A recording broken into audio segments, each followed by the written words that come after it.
It is the Thursday edition of Three Man Front. Pat Landrum, Molly Conrad with you until 2 o'clock. Day 2 of fall practice for the Auburn Tigers and the Alabama Crimson Tide.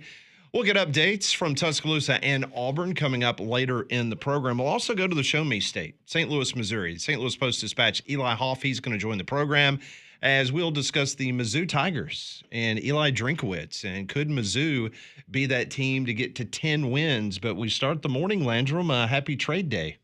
Happy TDD, Trade Deadline Day, officially. Did you stay up late last night to see if your Bravos did anything? No. I witnessed from afar the 0 runs that we scored in the game versus the Royals yesterday. Well, it's in a Major League record. At least there's intrigue for you guys because, well, not for you, Pat, but intrigue for Conrad and for Molly because you have teams that are vying for the postseason. Yeah, they're adding talent. That's right. We're just going to see where our fond memories are going and where they're going to be residing. We're Marcell adding Ozuna bench being one of those. outfielders. You can't relate. Yeah. Well, how about that? You and Molly got together last night. Y'all made a trade. Yeah. Yeah. Good luck with him. I've been hearing that from Braves fans on Twitter. No, he's hit or miss. Okay. 5.40 ERA Mostly going to miss. Detroit. Yep. 38 innings with Atlanta. Guy who's familiar with the American League. I'll tell you one thing. You guys are racking up the middle infielders. Boy, You got aren't we? from Detroit a double-A guy by the name of Jim Jarvis. Played at Alabama. Mhm. Yep. RTR. Yeah. So it'll be exciting to watch what everybody else does. It's been a while since a trade deadline has come, and I had no real vested interest to see who was, we've had the Solairs in the past, the Rosarios. I remember that before we made our World Series run. And Where's Jock Peterson right now? oh, Jock. He's enjoying, I think, an $18 million contract per season. Yeah, he's making $18 million this year. And last I checked, I think he was hitting like 211. Who does he play for now? Is he on the Giants? I think Giants. I think he's still with the I don't even Giants. Yeah. That was Still back wear in the necklace? 2021 where the Braves was Doing able to that. get Stephen Voigt. Remember him? Yeah? Who's now the manager of the Guardians. Yep.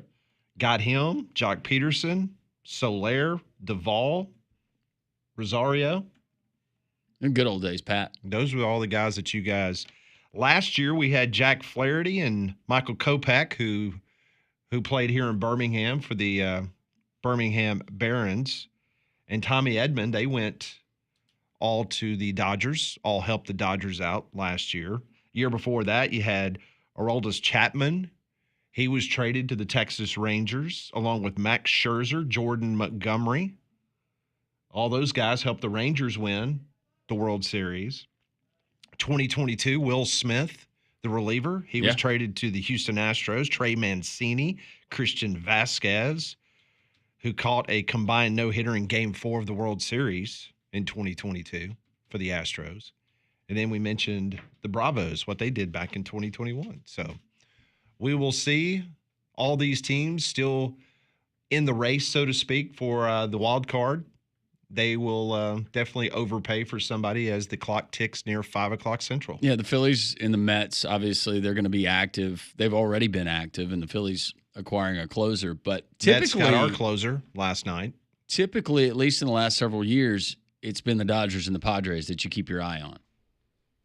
That like to break open the checkbook. I saw Luis Roberts' name possibly for the Padres. Seen him for the Mets as well. Yeah. So we'll see what happens there. But the Former good teammate news, of mine. Shared a dugout with him for a game. The good news for you guys is that Acuna, it's a calf issue, not an Achilles. So that's good. So Well, his Achilles is longer than most people's. So he's going to go on the Length IL. times girth equals wins. Yeah. 2 to 3 weeks that he will be on the IL, according to Snitker. You need length and girth in this league. Yeah. Thank you, Coach. He's talking about Major League Baseball and the SEC. It's applicable across the board. Another story that literally just broke moments ago. It appears that there is a new investor in the UFL, the United Football League. And excuse me, I've never heard of this gentleman's name before, but he is a billionaire. And his name is Mike Repole, Repole.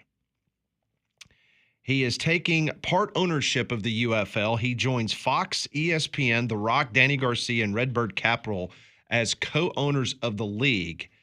Just doing a quick search on this individual, he sold vitamin water to Coca-Cola for $4.1 billion, and he turned around and sold Body Armor Super Drink to Coke for $5.6 billion. So if you're doing the math at home, kids, that's $9.7 billion that he made off of those two drinks that he apparently created and owned the rights to.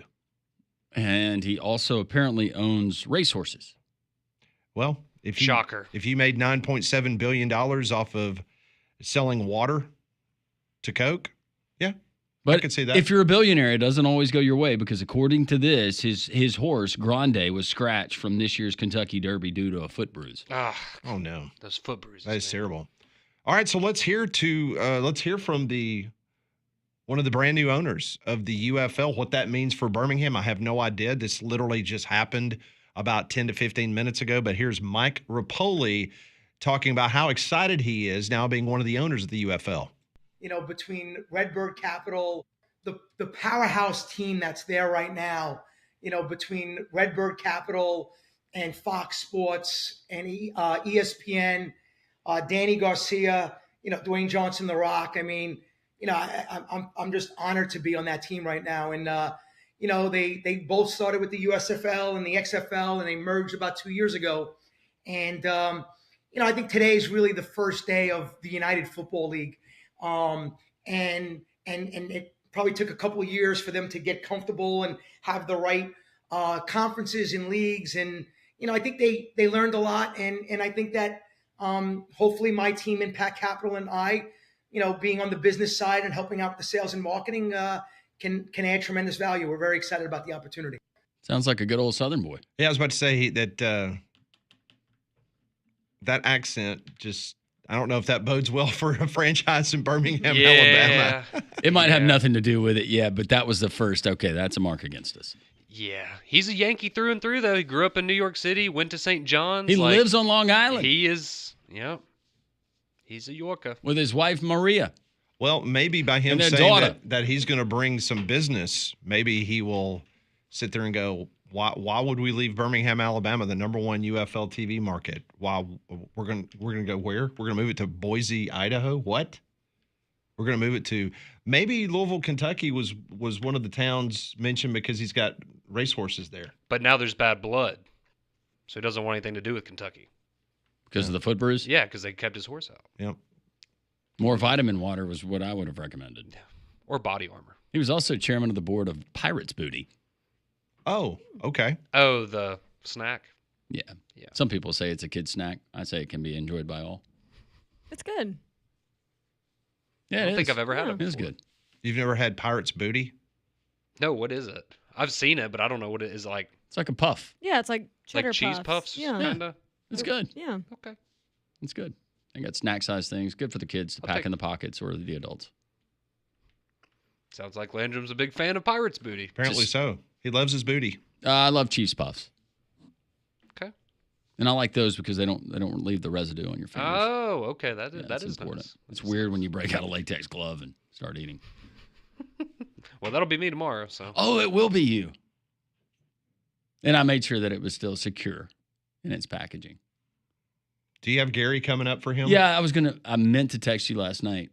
Do I need to get Gary just in case? You're the chip expert. I'm not. No, I was just wondering I mean, considering somebody died from this. I'll text him now. Might not hurt. Day 2 for Auburn and Alabama fall camp yesterday down at Auburn. Malcolm Simmons' status. That was kind of the headlining story. That happened right before they went on the practice field. But then once they got on the field, the team health, that was a major discussion amongst those that was watching practice. The team is much healthier than they were in the spring. Key players like Xavier Chaplin, Connor Liu back in action. Injury notes included Jeremiah Cobb, who had fractured finger, Champ Anthony, who was limited on drills, Darrell Robinson, despite expectations of being limited, he did practice in full. The physicality and size, I know we've been making fun of the clip that you heard from Hugh Freeze, but that was one thing that a lot of people watching practice talking about the size and length of this Auburn football team, including some added poundage from Jackson Arnold, some of the other defensive guys. So that was something that was obviously a major topic of discussion yesterday. You've got a quarterback development without a question. Jackson Arnold's your number one guy. Hugh Freeze mentioned that he aims to run productive plays that benefit both offense and defense rather than just getting in as many plays as possible. The backup quarterback position competition, that's going to be interesting to see exactly what's going to happen. The reason why is because you heard Hugh Freeze yesterday mention the fact that the way that DJ Durkin's defense, how they're going to handle things, with giving the quarterback as much positivity as they can as they leave the field. That is something that they definitely will be looking at. Depth chart and playing time, other competition for playing time, particularly at the defensive line, linebacker position, and the secondary. That was some of the highlights from yesterday. They're back on the field at Auburn this afternoon. So that was some of the highlights from yesterday. Yeah, and you mentioned some of the weights, and now that you feel like if you're Hugh Freeze in that South, the way that you've recruited, you've retained, you've added pieces to the transfer portal, that at least the eye test getting off the bus, as we used to say, it checks all the boxes. And some of those guys like a Keldrick Falk to be able to add weight. You mentioned Jackson Arnold and the weight that he put on, but several other guys that they've gotten, like a Jared Smith out of Thompson, Yep. Before that, Spain Park, being able to put on like 10, 15 pounds. That could be big. Yesterday at Alabama, it was a 2-hour workout, and Kalen DeBoer said the theme was sustaining the intensity level from start to finish in practice. The quarterback battle, all three, he says, taking steps in the right direction from the summer. He can see that they're more comfortable managing the offense than what they were before. Day one featured Ty Simpson being the number one quarterback, which is no big surprise. He had a very good day. The people that I talked to in Tuscaloosa, it was day one again, but said he looked good. DeBoer also said that Simpson did a good job of executing the gimmies. And he says the gimmies will start adding up. So just do the little things right. And that was at times a problem for Jalen Milroe. But Ty Simpson so far, so good. Ryan Williams, slot wide receiver. Jeremy Bernard, Isaiah Horton. Those are your two other main wide receivers.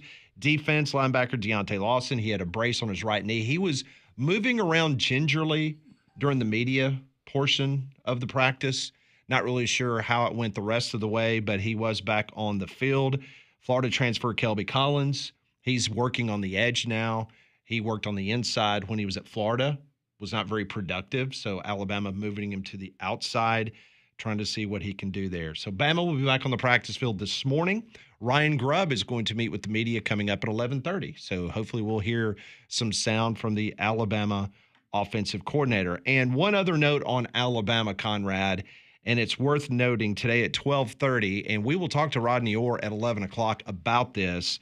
A very big name, the number 2 player in the state of Alabama in the high school ranks. He is making his call today at 12:30. Yeah, we've talked about Tank Jones a lot for the last 2 months or so. We've talked to him, to Rodney about him a few times. But yeah, big time edge rusher. I think he's about 6'4", 250, so an absolute unit. But for a while, looked like Alabama was going to be the favorite, but now Oregon seems to be the leader in the clubhouse there. But yeah, he's going to make his announcement around 12:30 today, and it'll be Alabama, A&M, or Oregon are his 3 finalists. So we will see if he ends up staying home or going to the West Coast or College Station. And we will talk to Rodney Orr because there's some very interesting rumors about NIL and what potentially the cost is for the number 2 player in the state of Alabama. So we'll see if Rodney has heard those same rumors. Not cheap. No, not at all. Who was considered number 1 last year? Was it Oford, the kid from Parker? Offord, yeah. I or think Offord? Naeem, yeah. So that was reported $1.5 million. It's about the same neighborhood I'm hearing. And where did he go? Oregon. Mm-hmm. Looky there. Yeah. Got him some shoes too. Mm-hmm. Interesting. Yeah. We'll see how that works out. Well, as we know, the Alabama heat and humidity can be brutal, but don't let it affect your home and family. Keep them comfortable with an affordable Train cooling system. They've been recognized as America's most trusted brand for 11 consecutive years, and they're the official cooling partner here at Jox. So go and find a comfort specialist near you at train.com. When we come back on three-man front, yes, the College Sports Commission, they have already done an about face when it comes to NIL payments. We'll tell you the very latest, which just happened about 45 minutes ago. That's next on three-man front.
It is 10:19. Welcome back on this Thursday edition of Three Man Front. Rodney Orr will join us at 11 o'clock. At 11:45, Rob Pate, former Auburn DB. 12 noon, we'll go to St. Louis, Missouri, talk to the beat writer for the Missouri Tigers. We'll get a preview of the Mizzou Tigers for the 2025 season. Let me tell you about Abide Roofing, because some of you got some heavy rains yesterday. I know I did in the Trussville area. But I had the peace of mind of knowing that Abide Roofing had put a brand new roof on my house a couple years ago. And because of that, I was good to go. The very best materials, the very best workmanship.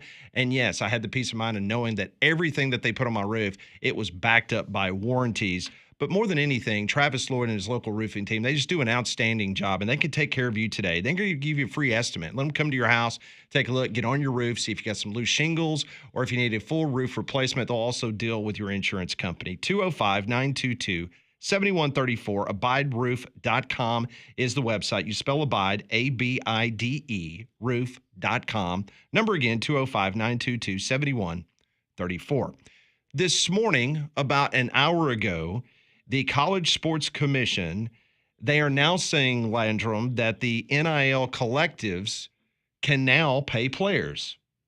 Now, let me take you back. Last month, before the House settlement, collectives could pay directly to the athletes whenever they wanted to. 3 weeks ago, after the College Sports Commission came into existence, they said that collectives can't directly pay.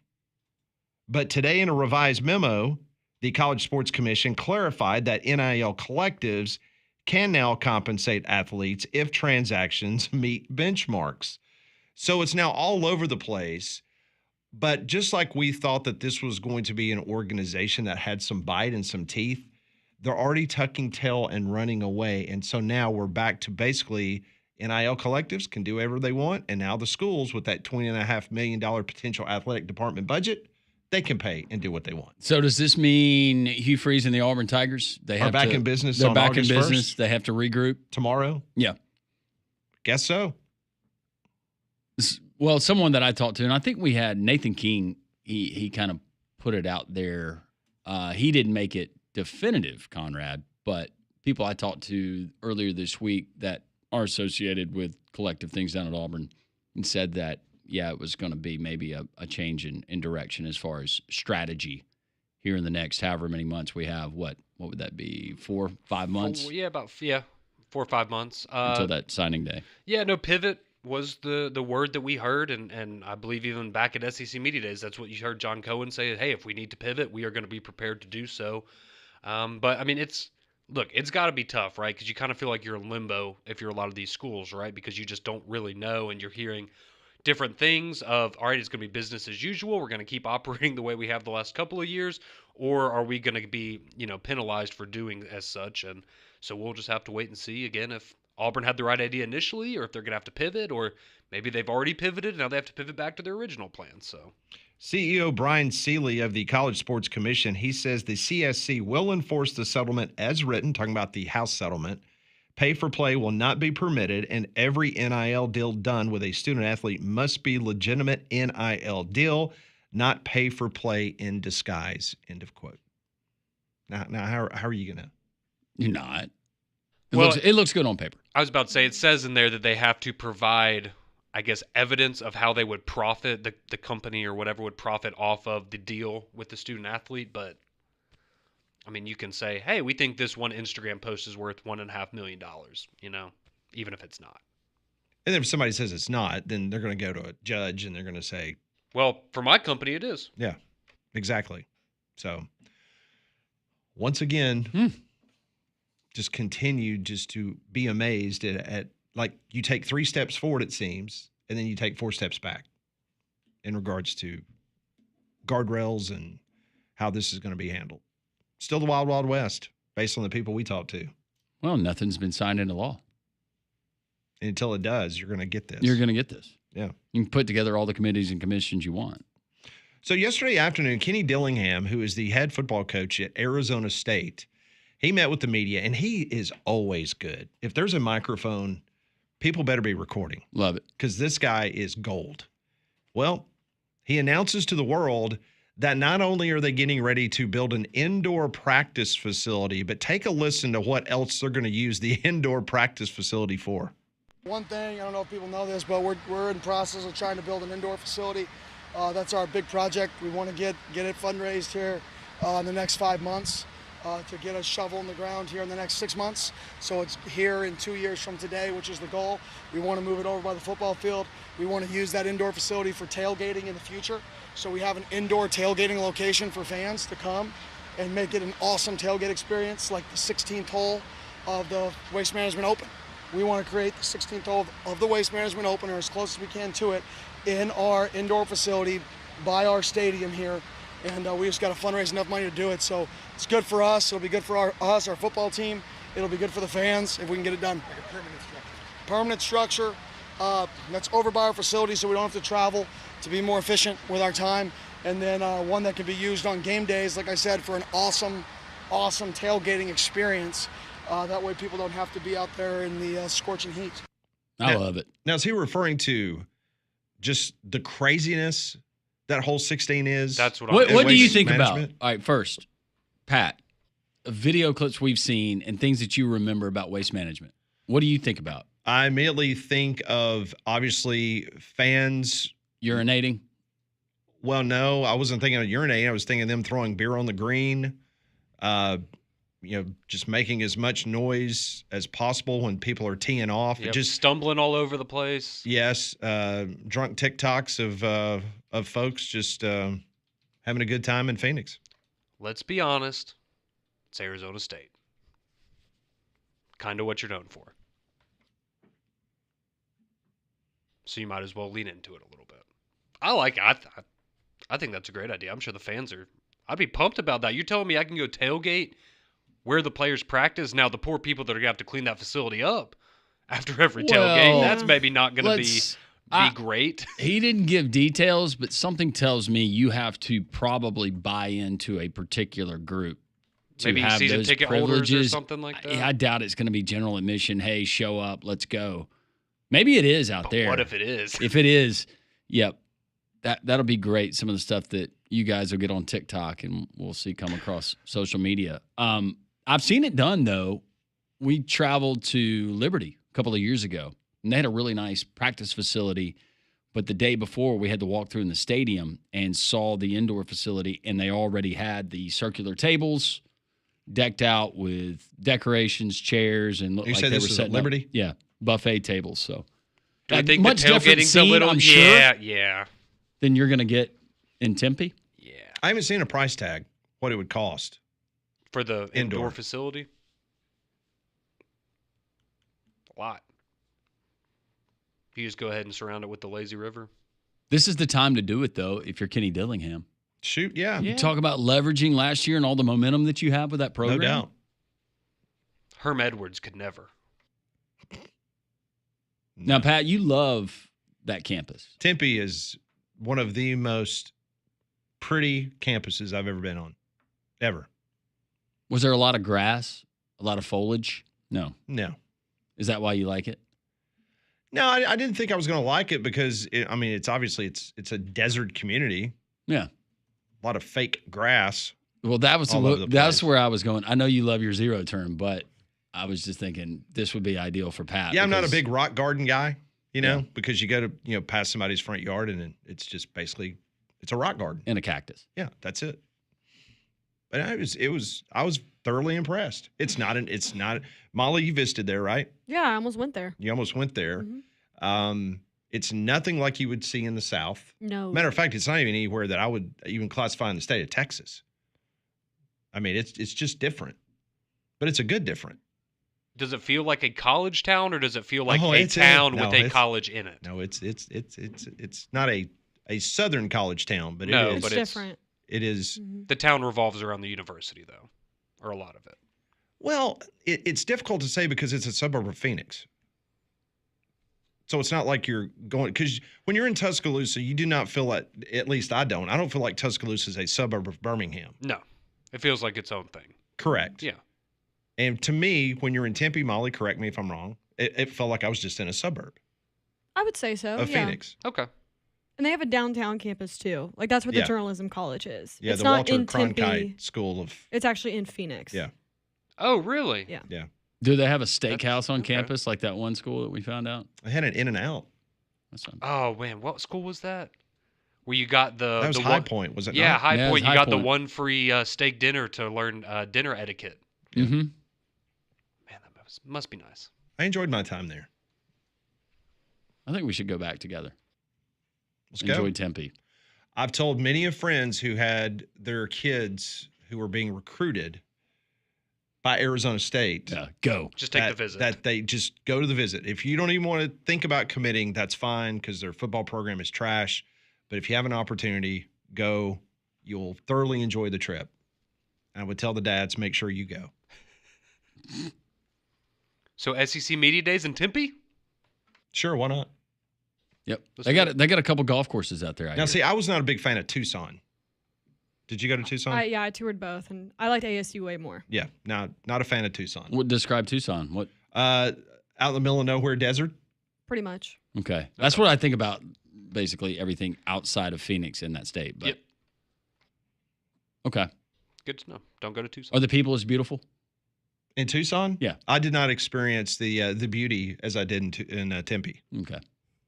But that's not saying that maybe I just went at the wrong time. I don't know. Okay. Penicillin shots per capita lower in Tucson? Not sure. Do they have a student transit system on campus? At ASU? Yes. Yes. Thinking about getting my master's. Online, of course. Somebody just texted me and said dads need to make sure they wear sunglasses when they're on the campus of Arizona State. Oh, Well, it's very I'm sunny getting out it. there. I'm getting it now. Okay. Very sunny. I see where you're going. Oh, like you've never thought of that before. It's just now hitting you like a load of bricks.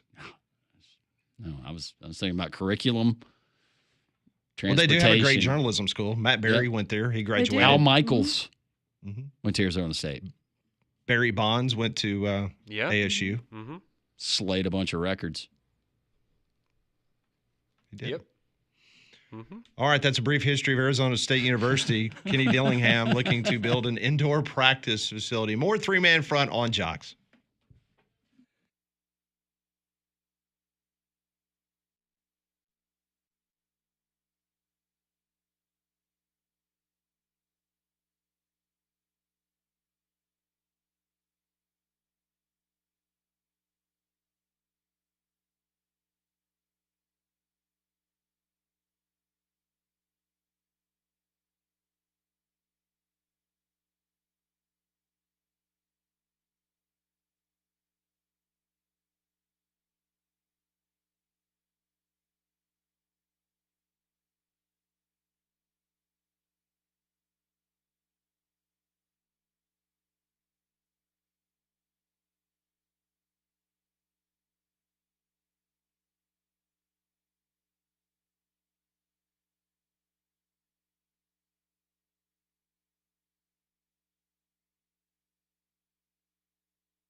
It is 10:35. Welcome back to Three Man Front, top of the hour. We'll go to Tuscaloosa to talk to Rodney Orr, Tighter Insider.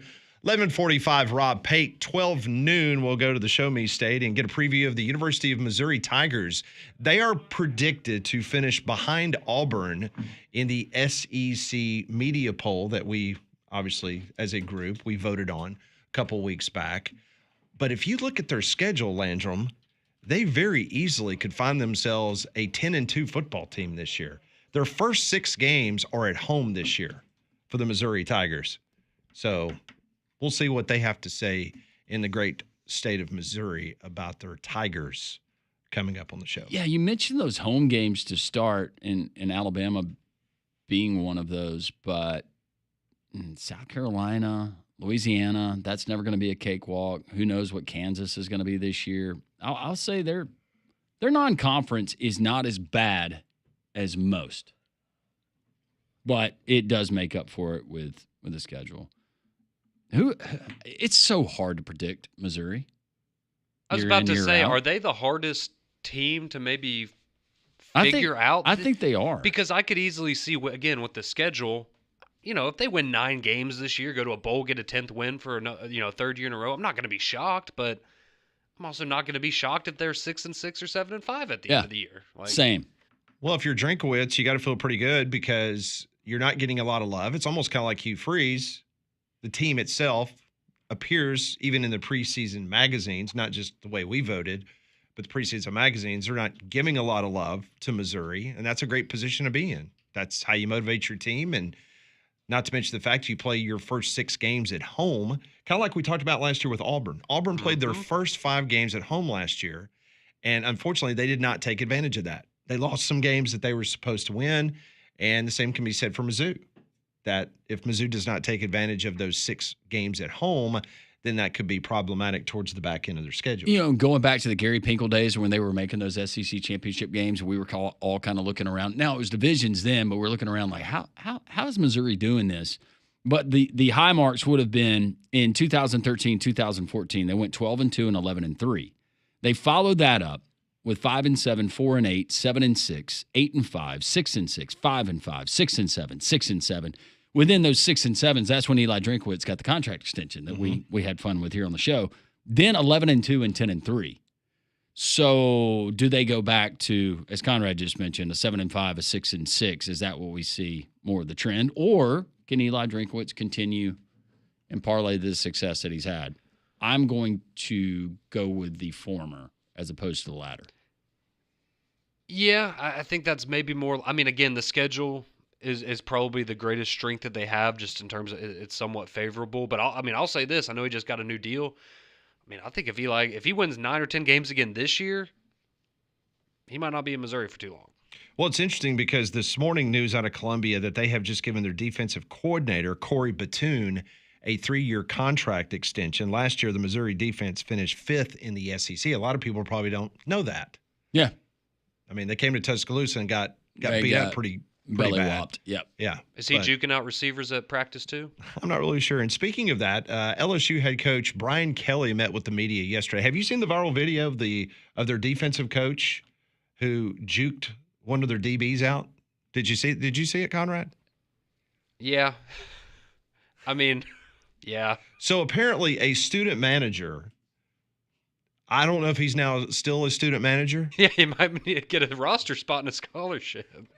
He posted a video inside the practice facility of literally one of their DBs.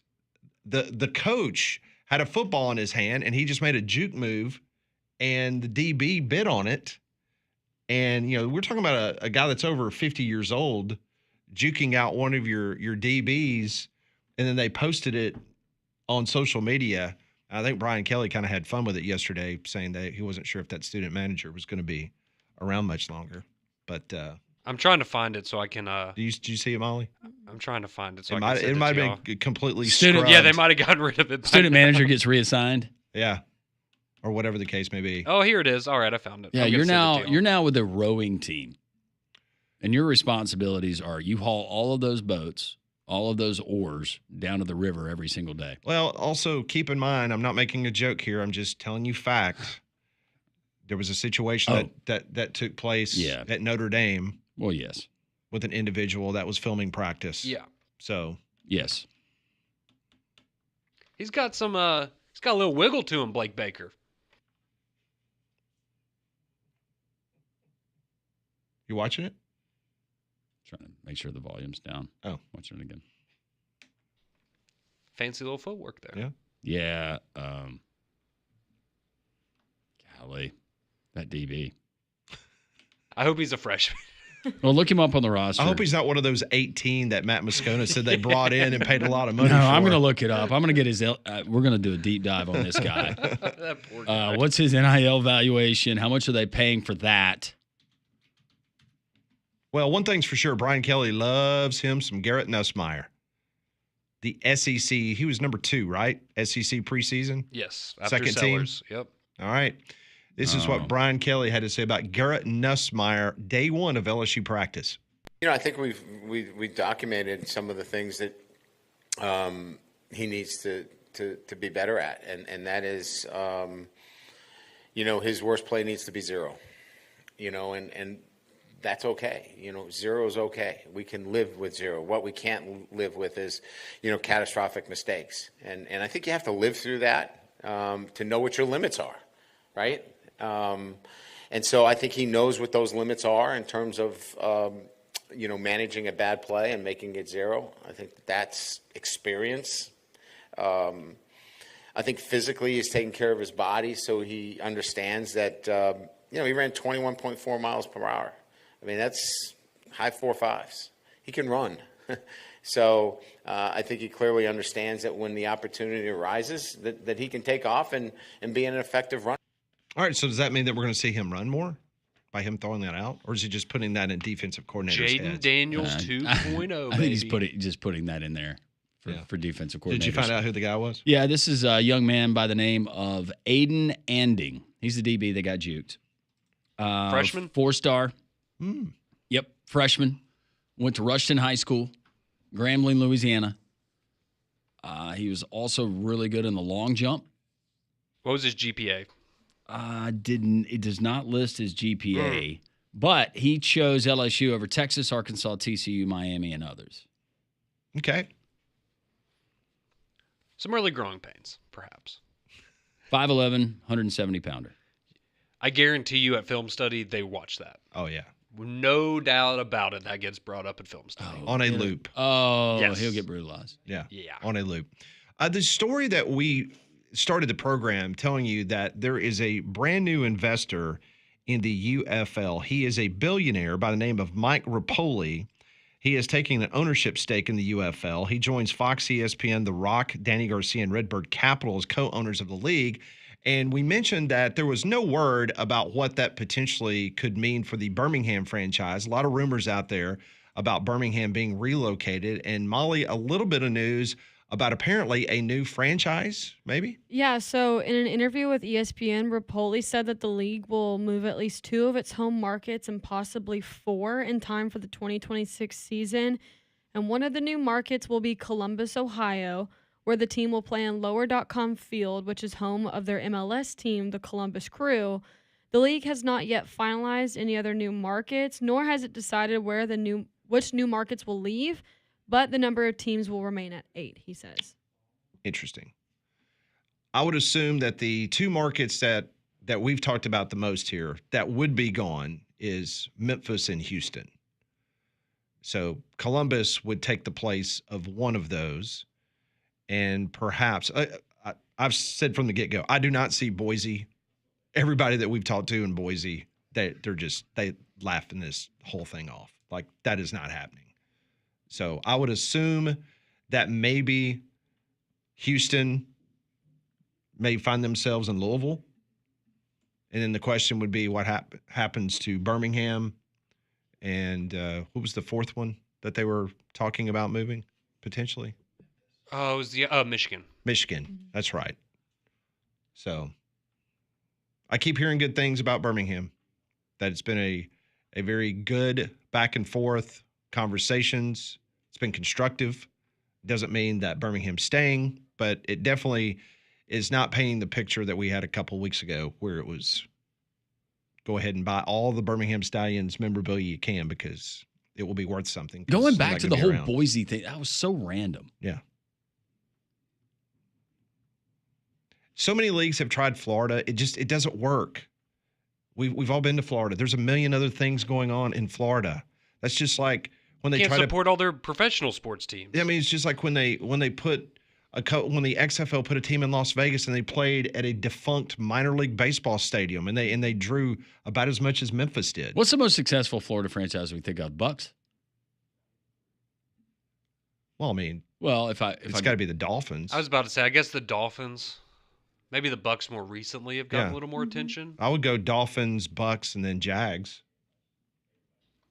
Definitely the Jags. I'm just going merchandise and turnstiles and season tickets. I would think Dolphins. Yeah, I go Dolphins. That almost came to Birmingham in the 70s, early 70s. Do you realize that? No, that means Tua could be playing in Birmingham. We should have a Rushmore of teams that Birmingham almost got, or things that Birmingham almost got. Do you know in 1979 we almost got an NHL team? I did know that. When the AHL, the old Birmingham Bulls, the NHL bought the American Hockey League, and Birmingham was going to be one of the teams in the NHL. Yeah. Conrad Molly, Walt Disney came here first to look for land to build. I'm sure he did. I'm sure he did. I'm sure Tim Cook was thinking about moving the Apple headquarters. It was the area where Visionland now sits. Makes sense now. Top of the hour, we'll go to Tuscaloosa. This is 3-Man Front on Jox.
It is 10 minutes in front of the hour. We will go to Tuscaloosa, get the very latest on a potential Alabama commitment today. We'll see what Rodney Orr has to say as the Alabama Crimson Tide Nation. They're waiting on Anthony Tank Jones from St. Paul's Episcopal. He is ranked as the number 2 player in the state of Alabama. How about Mandu in downtown Homewood? Mandu's electrical muscle stimulation fitness. So just in time, well, we still have a lot of warm weather left here in the coming months, but also for football season. And you know that you're probably going to be overindulging like we all do at those tailgates. Why not get a head start on it and maybe shed a little bit of weight before you put on that weight? You can do it at Mandu, electrical muscle stimulation fitness. Because of the technology that's all FDA approved, what you're going to do, they're going to put you in a suit, hook you up to a machine that sends electric pulses to various parts of your body, different muscle groups. But the greatest thing and the selling point of Mandu, not only do you get results, I've gotten results, everybody who I've ever talked to at Mandu has gotten results, but it's a 15-minute workout, and it's equivalent to 6 hours of that muscle work in a gym. 15 minutes of your day, you'll get results. MANDUU.com. They're located in downtown Homewood. Tell Paul and the gang that Landrum from Jox sent you. So former Stanford head football coach Troy Taylor, he has filed a defamation lawsuit against ESPN and one of its reporters over a March investigative story that led to his dismissal at Stanford. The suit claims ESPN published repeated defamatory statements about Taylor, knowing full well that his statements were false for the purpose of smearing Taylor's reputation and injuring him in the profession. General Manager Andrew Luck fired Taylor, who was Stanford's coach for 2 seasons, 6 days after ESPN's March 19th story. That story alleged Taylor bullied and belittled female athletic staffers, citing a pair of previously undisclosed third-party investigators in 2023 and 2024 after multiple employees filed official complaints regarding Taylor's behavior. Taylor's 57 years old. He led Sacramento State to the FCS playoff appearances in each of his first 3 seasons. Stanford's then athletic director Bernard Muir hired him in December of 2022 after consecutive 3-9 seasons and the subsequent departure of longtime coach David Shaw. Taylor went 3-9 in each of his 2 seasons at Stanford. So now he is suing the worldwide leader for defamatory statements and smearing his reputation. Yeah, I would think that at 57 years old, time probably working against you, but those allegations that have been levied against him, I would think it would be probably difficult to. Or the fact that he just went 3-9 in back-to-back seasons. Yeah, but I'm talking about at any level, though. If he went and tried to get a high school job, that being there and that stuff out there, nah, not these days, especially not out there. No. Yeah, apparently she also, the ESPN reporter, did some sort of like a hit piece on the Stanford water polo team as well. So I guess there's some issues there. Some bad blood? Now, you're messing with a dynasty there. Yeah, some claims of abuse and things of that within the program. I think water polo is abusive just piece. in its very nature. You ever try to do that? Go to the deep end. Kick those feet around for about an hour. No, but if I could play in a 3-foot pool, that'd be a lot of fun. You know, back in college, we did, was it water tube? Inner tube water polo. That's what I'm talking about. Yeah. So you just have the cup holders, the ring around you, and you can just that was tough enough. That sounds awesome. It does. I want to do that. No, that sounds like a lot of fun. Yeah. I'm sure they offer that at Arizona State. That was one of those sports that I assigned to the other fraternity members. Since I was the athletics chairman, I was like, I'm not doing that. No, I'm not doing that. No. Pat's not doing that. Pat's gonna have a whistle, and he's gonna be sitting in a lounge chair. I'm gonna make Larry from Homewood do it. Yeah. Him and the Night Prowler. They can go do it. I'm not doing it. Y'all had a guy named Night Prowler? He's a professional wrestler. Okay. Yeah. All right. Wait, what? One of your fraternity brothers is a professional wrestler? Sorry, I was thinking did it on the side. I mean, he's got a 9-to-5 job. But I was thinking Richard Ramirez. Yeah. No, yeah, Night Prowler. Did not know you knew. No, okay. that remember I told you guys the story of going to watch him and the Iron Sheik. Yep. Was like backstage at the Aniana Armory, and the Iron Sheik was smoking a cigarette, speaking better English than me. And he was supposed to be from Iran. Where are you boys from? That was a good old days. You know man. Richard Ramirez? But see, I went to watch like real wrestling. You went to watch micro wrestling. Thank you, Pat. I 2 used days. the- I See how used- far you've come? I got a note. I Yeah. can't say the M word. I have to say micro. Yeah, micro. Yeah. They fly around like crazy too. Do they? They throw each other? Well, one of the micro wrestlers was actually taking up tickets. I did not know he was a wrestler, and then later it came out in all of his gear. Oh wow. It's like that's nice. the guy who took our tickets. Did you have Pinky when you went? Mm-mm. We'll go to Tuscaloosa next. 3-man front.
Welcome. It is hour number 2 of 3-Man Front on this. Once again, it's like a broken record. It's a hot, steamy summer day. Yeah, it's another cool heat heat warning, I guess. Yeah. Supposed to be in the low 80s, I think, by Sunday. Yeah, it'd be a nice change up. That's going to feel like kickoff. And then it'll get hot again. When you go out to get your morning paper, it's going to feel like football season. You still get your morning paper, right? Delivered? I don't. I get one of those over the mountain journals. Yeah, the quarterly. I don't know if they do it quarterly or monthly. But Is it the Homewood Star? Oh, you get that one too. Yeah. We'll go to Tuscaloosa and talk to Rodney Orr coming up in just a couple moments. We'll get his thoughts on what is the very latest with Alabama recruiting, including what's going to happen potentially today at 12:30 with Anthony Tank Jones, the state's number 2 player. Today is the Major League Baseball trade deadline.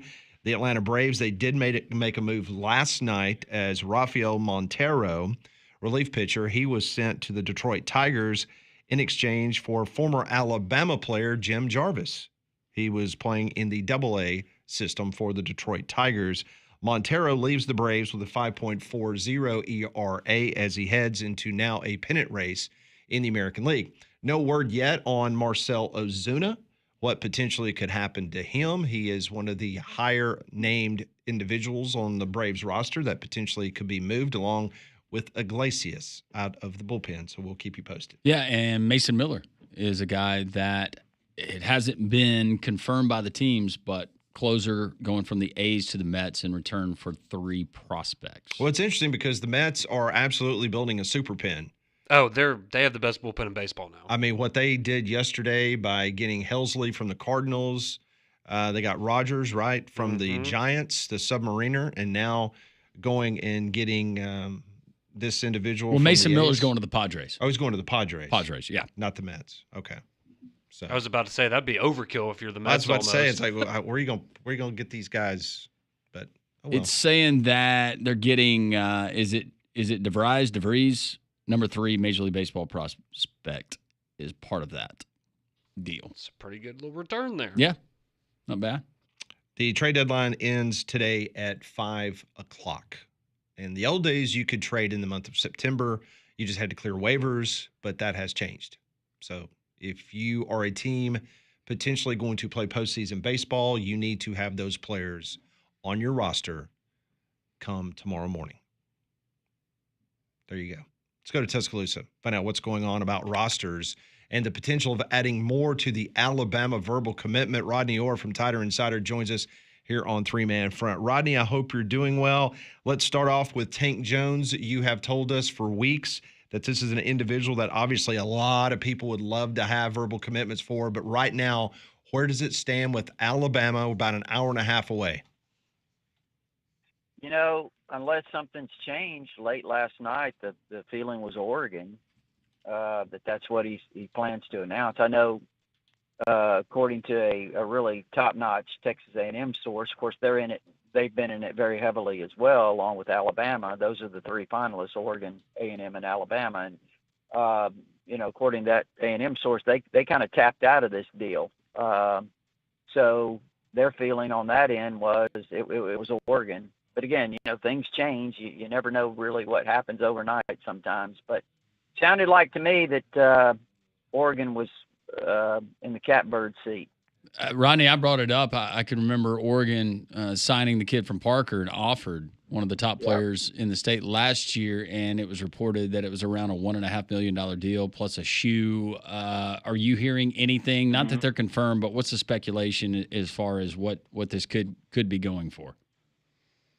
Actually, multiple sources, including the Texas A&M source, kind of repeated those same numbers that you just threw out. You know, so, and if true, I mean, that's a pretty hefty deal that he would be getting. But I can tell you, and this comes from 3 sources actually. The numbers were very similar to what you just threw out for Offord. Interesting. In regards to that number, is that kind of standard operating procedure in regards to top 5-star talent right now, especially on the defensive side of the ball, being around $1.5 million? I mean, I guess it depends on the school. I mean, who wants to spend what? And they throw out these numbers. I don't know if that's part of that's revenue sharing or, what exactly it all entails. If that's some of it's NIL, like Landry mentioned a shoe deal or whatever with Nike, that was kind of thrown out as well. So, again, I there are some schools that I think play in that stratosphere.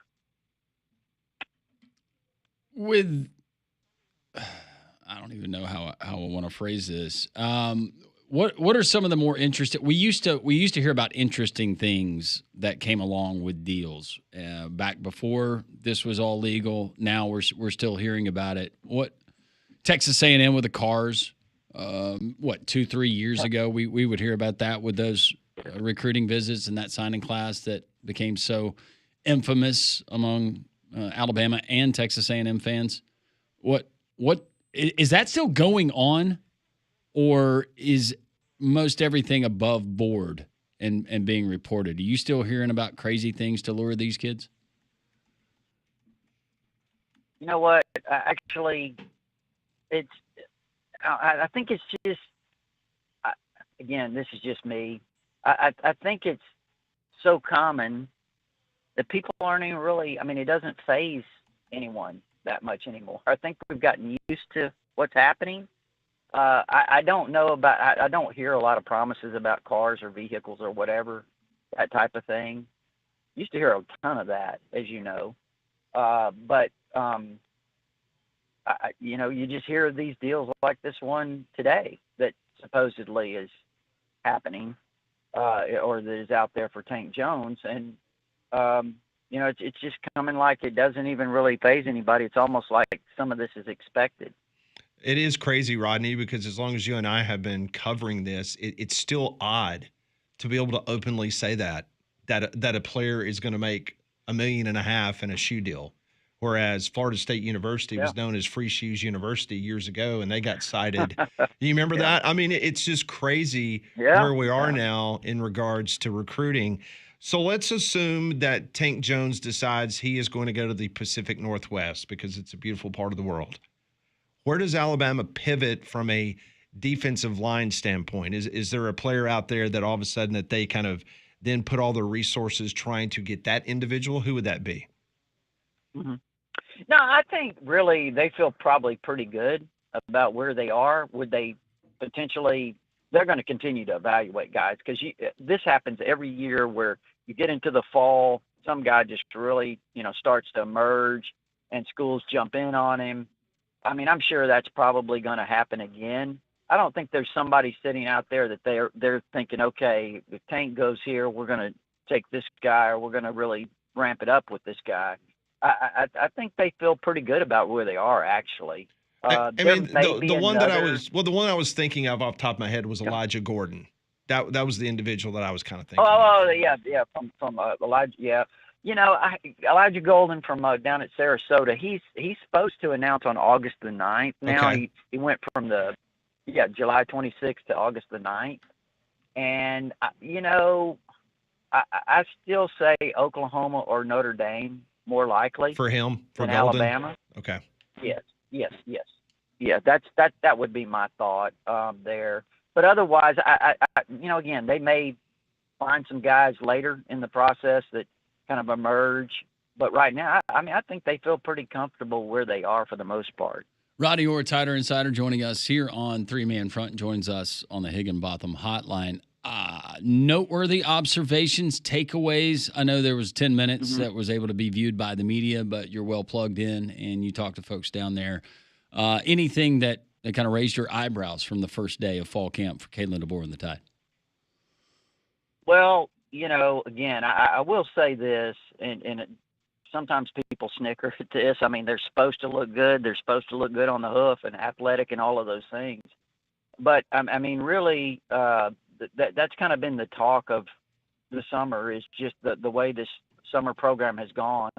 They look like they're in great condition, obviously. This is a team that physically on the hoof and athletically, they look very good. That's one thing you can tell by just a few minutes. Otherwise, it's so tough to tell or glean much from, just a observation in shorts other than that. But I will say this, the few observers that had the opportunity to stay after the media viewing period, obviously not part of the media, they had some interesting comments about, some of the players. They really thought Ty Simpson had a very good first day at the quarterback position. I think, they mentioned they did some simulated type stuff with one-on-ones, good on good, and that Ty did a fantastic job in a lot of that work in that period. So again, I think this is obviously a really big time for Ty in terms of establishing himself as you lead into this first scrimmage is August the 9th and the second on the 16th. So other than that, I mean, there was really, and just the talent in the secondary. I mean, listen, this is a very talented, deep, athletic secondary with several guys that could just go out there and perform at a high level, I think, when you just look at their tools. So I think that's another thing that jumped out. And I think the receiver room is also it's going to take a step up, with the experience that Ryan Williams gained. You got Jeremy Bernard, and there's a ton of buzz about Isaiah Horton, and Rico Scott has had a great summer. And then also, of course, Latsier Brooks, a true freshman. So, and you've got some other guys in the mix as well. But yeah, those were the groups that were really singled out.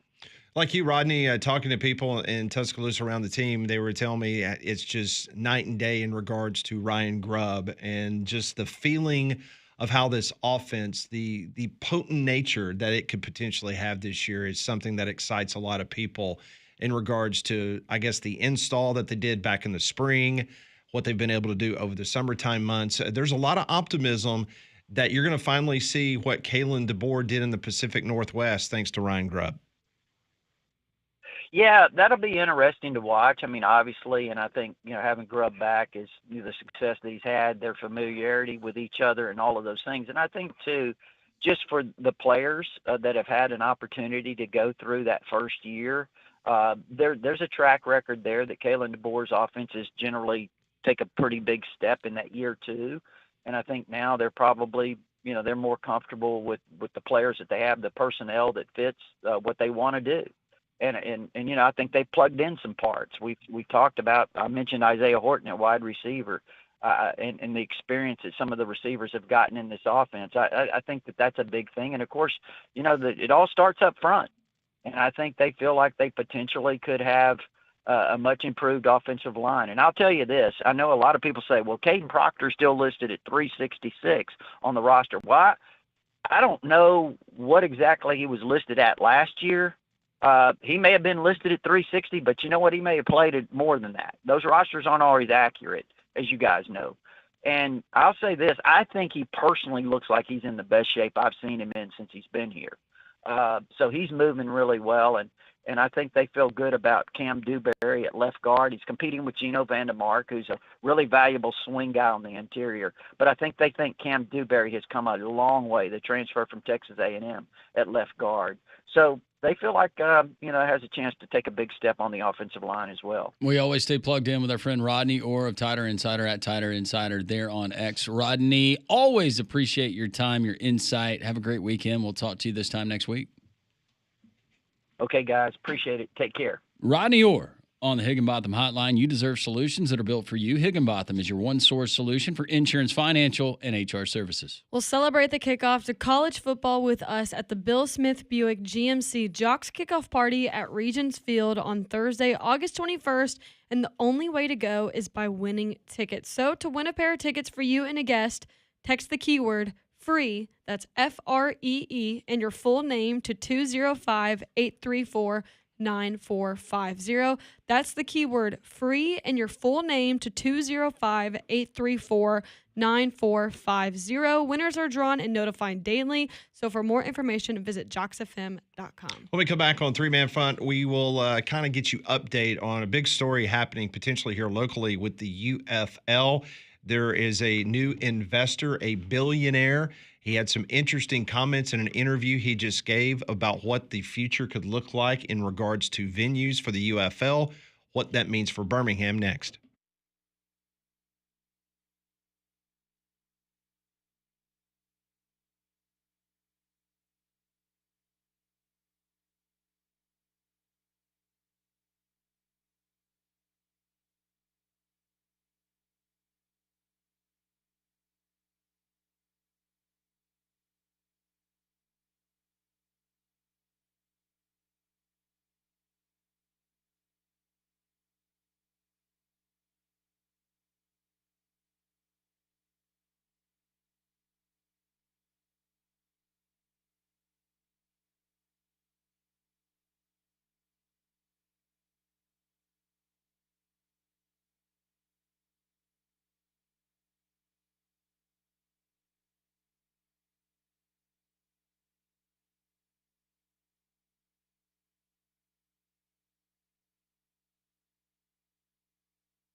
Welcome back to Three Man Front on Jox. Landrum, Conrad, Molly, I'm Pat with you until 2 o'clock. Appreciate Rodney Orr joining us each and every Thursday here on Three Man Front. We'll go to Auburn, Alabama, get an update for what happened in day one. Day two later this afternoon for the Auburn Tigers as Rob Pate will be along. 12 noon, we will go to the Show Me State of Missouri. Beat writer Eli Huff will join the program, and we will discuss the Missouri Tigers as they get ready for this upcoming season. But the big story here locally that we've been following is it was announced this morning that billionaire Mike Rapoli is taking an ownership stake in the UFL. He joins Fox, ESPN, The Rock, Danny Garcia, and Redbird Capital as co-owners of the league. And Molly, it's very interesting to us because just a couple of weeks ago, it seemed like Birmingham was on the firing line in regards to maybe losing the Stallions, and some interesting comments that he has given to ESPN. Yeah, so in an interview with ESPN, Rapoli said that the league will move at least 2 of its home markets and possibly 4 before the 2026 season. One of the new markets will be Columbus, Ohio, where the team will play where the MLS team plays in Lower.com Field. The league has not yet finalized any other new markets, nor has it decided which markets will leave, but the number of teams will remain at 8. Interesting, because you remember last year they had talked about they were taking applications from cities. They wanted to expand. They were talking about potentially going to 12 markets as opposed to the 8 they had. Now, he has also done an interview with Front Office Sports. And so he's now joining a league that the television viewership dropped 20%. The average of 645,000 viewers per game across all UFL games, that was down. Attendance dropped everywhere around the league except Detroit. And now they're rumored that they're going to move the Michigan franchise. So despite that, the league also reportedly wants to move half of its franchises, including the Panthers and the Stallions, to other markets. This is what Rapoli told Front Office Sports. He says, we're not looking to compete with the NFL. We're complementing the NFL and riding off their momentum. Now, the reported new destinations, according to the published reports a couple weeks ago, Boise, Columbus, Orlando, and Kentucky. None of the new sites previously had USFL teams before the merger, except the old days where Lee Corso was the head coach of the USFL's Orlando Renegades, if you remember that. This is a direct quote from Rapoli. He's talking about playing in these smaller stadiums. He says, I think that partnering up with some of these MLS teams is going to be very, very exciting. We have 12,000 fans in a 60,000 seat stadium. It looks like a COVID game. When you have 12,000 fans in a 15,000 seat stadium, you're basically sold out. Lower.com Field in Columbus, the capacity is 20,000.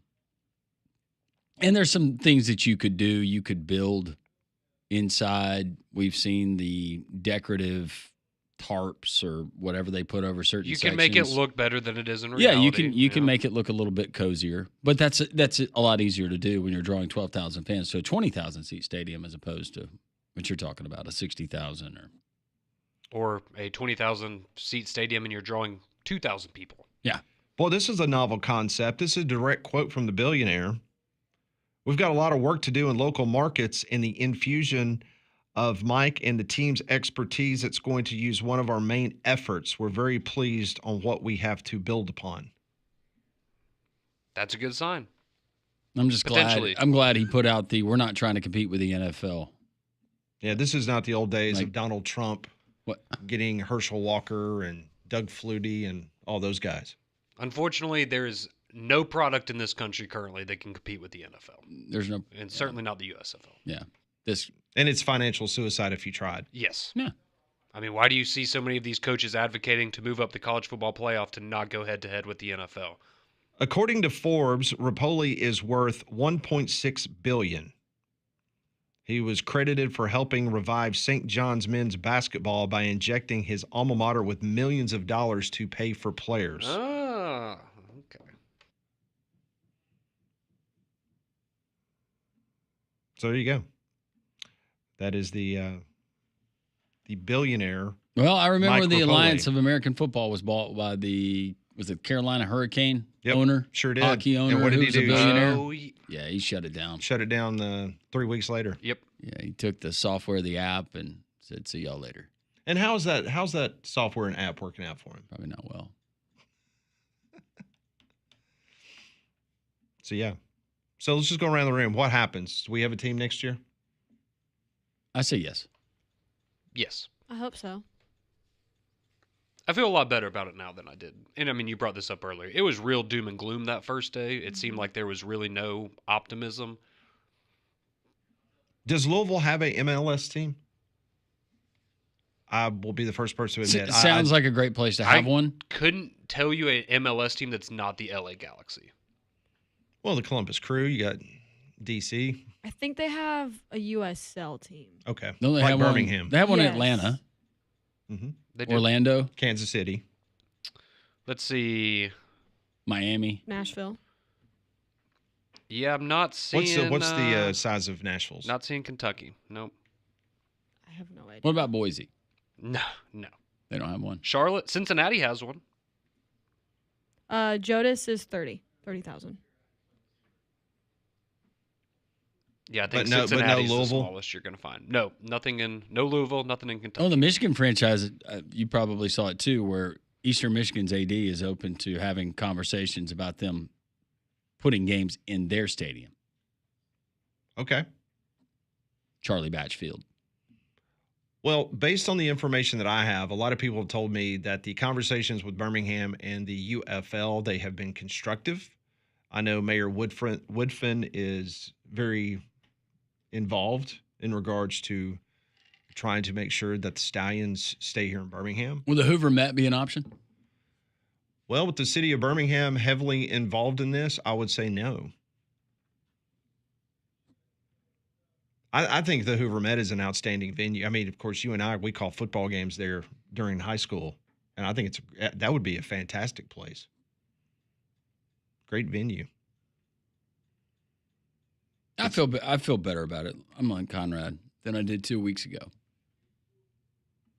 But I don't think any of us are going to be surprised if they pull the rug out from under us. Not at all. No. Which is sad, but And you know, it'll be fascinating to watch since we won't have a dog in the hunt. And listen, whether we have a team or not, this thing might be dead on arrival within 3 years anyway. I said it on the show, and I don't mind saying this. I supported the Stallions. I watched the Stallions, but it was really hard for me to watch other games not in this market that did not involve the Stallions. Oh, if the Stallions go away, I will not watch a single second of USFL football next year. I just won't. And that's the crazy part. You're losing the number one television market, and it just makes no sense. But you got a billionaire involved now. Hey, so- billionaires, man, they're smarter than everybody else. They'll tell you that. Their ideas are best. Very much so. It is Courtesy GMC Summer Sales Event. It is continuing on there at Courtesy GMC right off of I-459, exit 32 in Trussville. You can get huge savings on brand new GMCs. Best savings you're going to find anywhere, not only in the Birmingham metropolitan area, but not only the whole state, but the whole Southeast. You need to get by and see them, whether it's a brand new AT4X, how about the Sierra Denali Ultimate, or the Yukon Denali. How about the Acadia AT4s? You've got the Terrains, the Canyon trucks.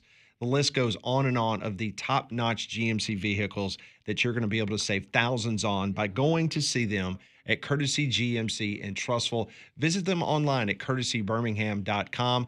That's right off of exit 32 in Trussville off of I-459. We do have Rob Pate talking Auburn coming up at 11:45. But coming up next, we'll get to the Jox text line, your responses to the news coming out of the UFL. Is Birmingham going to have a team here next season? We'll do it. Thursday edition of 3-Man Front. We continue on Jox.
We'll go to Auburn, Alabama, coming up in about 15 minutes from now. I'll talk to former Auburn DB Rob Pate.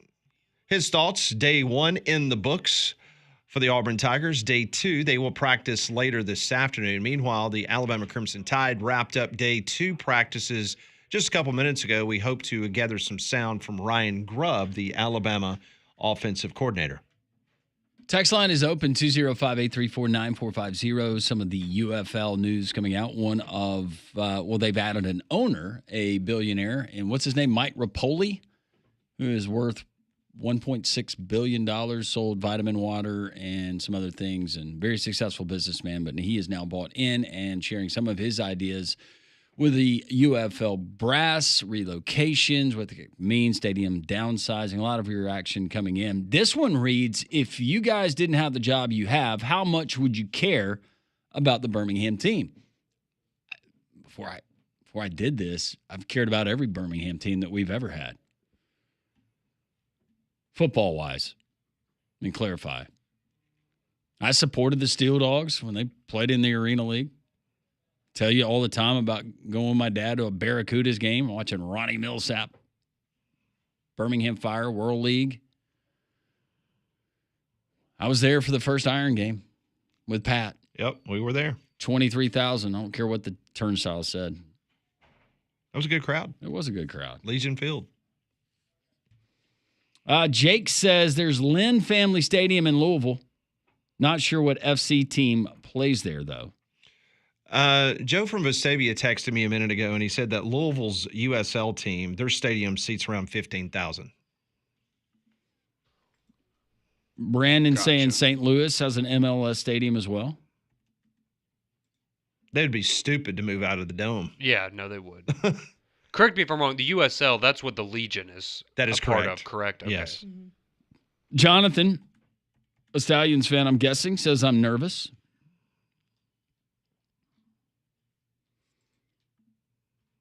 And Drake asking, do you guys like the new Nike belt?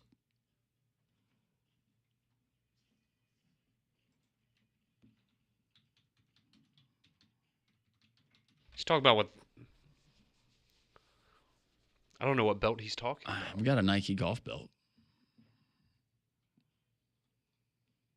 I have no idea, Drake.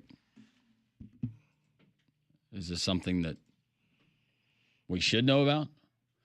Louisville does have a soccer team. Louisville City FC is a USL team. They have a stadium with 12,000 capacity. Joey from Alabaster, thank you. Okay, so the USL. Okay. Yeah. Did you find anything on the belt?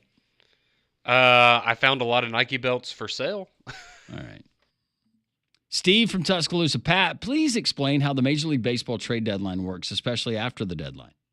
There is no trade after the deadline. You're done. Back in the old days, you would have to clear waivers. After September 1st, if a team wanted to get rid of someone, it would go in the reverse order. Like, for instance, if Landrum was on my roster and I wanted to make a trade with, say, the New York Yankees, and the Yankees were the number 1, number 2 team from a record standpoint, every team that had a worse record than the Yankees had an opportunity to claim Landrum off of waivers.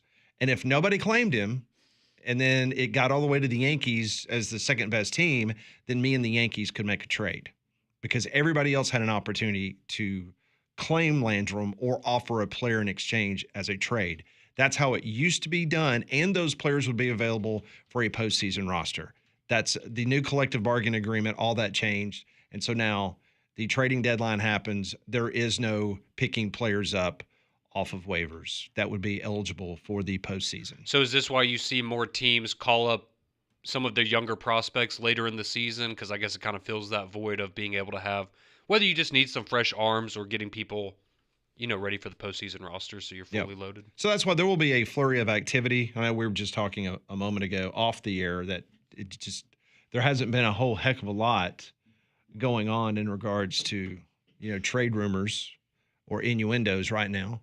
I think it will be extremely heavy this afternoon because everybody's going to wait till the very last minute to try to get the very most they can out of a team that you're trying to trade with. Well, I think especially because the relievers, that's always the hot topic at the trade deadline. And I feel like every reliever that's out there, there's 4 or 5 teams attached to them. So just going to keep raising that price. And people are going to keep balking at it until the final And you can tell hour. that not a lot of position players have been traded yet. It's all been relief pitching. Couple starters. Shane Bieber went this morning. Yeah, that was kind of a big one. That was a big deal. He leaves Cleveland. Molly's Tigers, their plan didn't work. Tried to injure Suarez, and No, it did not. he went you back should have home. finished him off instead of letting him go to I Seattle. know that you didn't hit him hard enough. Found the belt. It's Cowboy belt. Nike's bringing back its vintage Nike Country belt buckle collection just in time. It's got 3 versions: classic, black, and brown leather options with gold and silver buckles, plus a flashier black version with the bedazzled detailing. Did you know that the Nike Country buckle, Conrad, traces back to 1976? I do now. Yeah. I've never been a belt buckle guy. I don't think that would. I don't think that would work for There me. you go, Pat. I look good with Oh, that would look good. everything that you own. Absolutely. My cowboy hat and my boots I wear. Appreciate the text. 205-834-9450.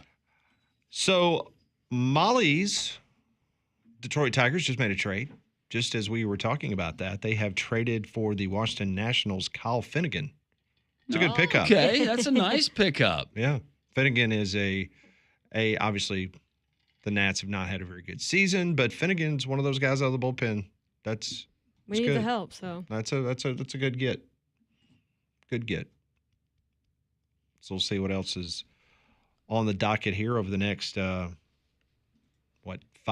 hours and 20 minutes. So would you be interested? I saw this morning that apparently the Giants are listening to offers on Justin Verlander. Molly, you want a little reunion? I would be fine with that. He has he got his first win. Yeah, he sure did. How much is he making this year?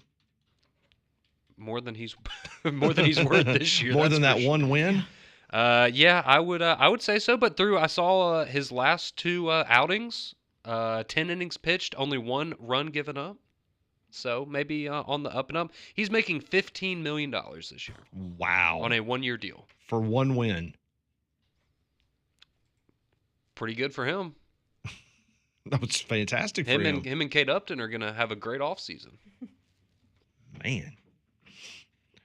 Well, one individual that's not having a very good offseason, he told us a couple months ago that he was going to be back for the football season. I'm talking about Shannon Sharp. His brother, Sterling Sharp, is going into the NFL Pro Football Hall of Fame, and it was announced yesterday that ESPN has cut ties with Shannon Sharp.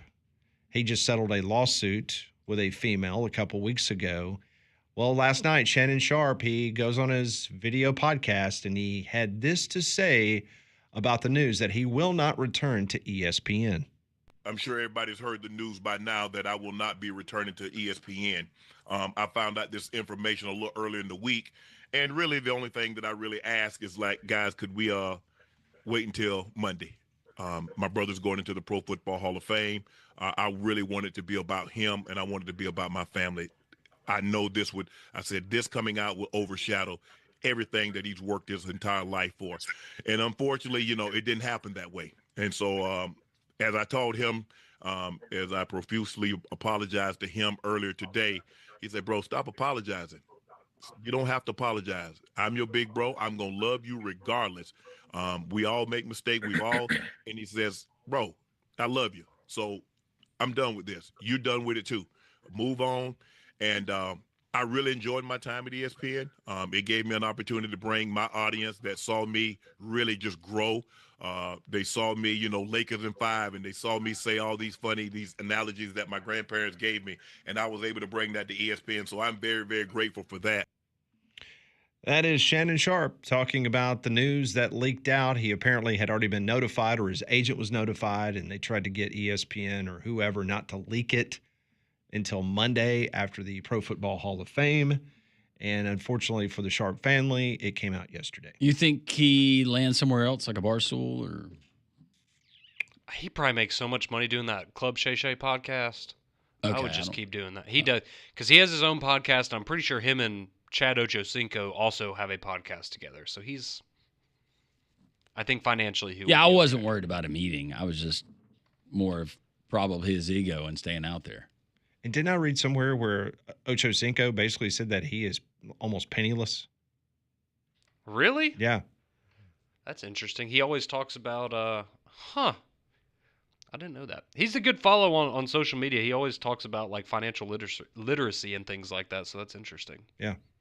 I could be wrong. I might have read it incorrectly, but yeah. We've seen that with a lot of players that made a fortune and couldn't hold on to it. So. Well, one thing's for sure, if your home has not been properly waterproofed or your crawl space has not been properly encapsulated, you need to call APS today, 205-951-9717. Start protecting your home today with APS, established back in 1977 to solve the most challenging issues around your home. Go to alabamaprofessional.com for more information. But water can find its way into any crawl space, bringing that dangerous mold and mildew and wood rot into your home. So APS can come to your house and they can take a look at your situation and assess whether you have been properly encapsulated. And if not, they can provide a plan and they can go ahead and make that happen. 205-951-9717. That is APS. We'll get Auburn former defensive back Rob Pate, his thoughts on the upcoming season, his thoughts on what Hugh Freeze told us yesterday. All of that and more Thursday on Three Man Front right here on Jox.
Welcome back to Three Man Front. Pat Landrum, Molly Conrad with you until 2 o'clock. We're going to go to Auburn, Alabama, talk to Dr. Rob Pate coming up in just a matter of moments. At the top of the hour, we'll go to St. Louis. We'll talk to Eli Huff from the St. Louis Post-Dispatch. He covers the wonderful Missouri Tigers. So he'll join us coming up at the top of the hour. So Auburn, they're on the practice field again later this afternoon, beginning, I think, around 3:30, 4 o'clock. So it'll be a late afternoon practice at Auburn. Let's go now on the Higginbotham Hotline where Rob Pate joins us here on Three Man Front. Rob, interesting that day one is in the books for the Auburn Tigers. What's the buzz down there around that football program as Hugh Freeze begins year number 3? Hey, guys. I think just the excitement, as is always the case when guys hit the field again for the season. Everybody starts afresh, and the excitement's always really high. But it's different this year. I mean, this team's operating. I think the coaching staff's operating with a lot of confidence, and they feel good about the personnel that they have across the board. And I think you're out there in shorts and helmets to begin the preseason, so it's really just an eye test more than anything initially, and I think for the people in observance that's something that they did. You can just see the physical development that these guys, the work they put in the strength and conditioning, but really the work they put in the recruiting and roster management, personnel management, and having guys at key positions that Auburn has struggled with. Offensive tackle has been no secret. Auburn struggled there. Guys that can get after the pass, after the passer off the edge. It's been no secret that's been a question mark for Auburn in years past, and just having enough of those guys. And then more than anything, quarterback play. I think Auburn feels good where they're at, but a lot of that will be determined when the bullets start flying. Speaking of that, I'd love to get your thoughts on this, Rob, as a former defensive back. Hugh Freeze, and just paraphrasing this, his quarterback, Jackson Arnold, he publicly said he wants the defense to go easy on Jackson Arnold during fall practices to help build confidence. He wants him to leave the practice field confident. What do you make of that statement? It's new to me. I won't lie to you. I've never been around that sort of mindset, and that's not to say that that they didn't do it. I'm not so sure. I mean, look, they have pre-planned every play that they run in a practice, so there's nothing that's ad-libbed out there that the coaches don't know exactly what's coming. And do I think that coaches put defenses in position sometime to have to overcome an obstacle or an assignment that in a game situation they probably wouldn't put them in? Absolutely. Do I think they do that to try to have the offense be successful, or maybe sometimes let the defense be successful? I do. I just don't think that we vocalize it very often. And I think that's what probably the biggest difference is that Coach Freeze just talks about it a lot and makes it a point of contention. And I don't know if that's because quarterback play has been so spotty, or if, he's doing some kind of 4D chess move with, I don't know.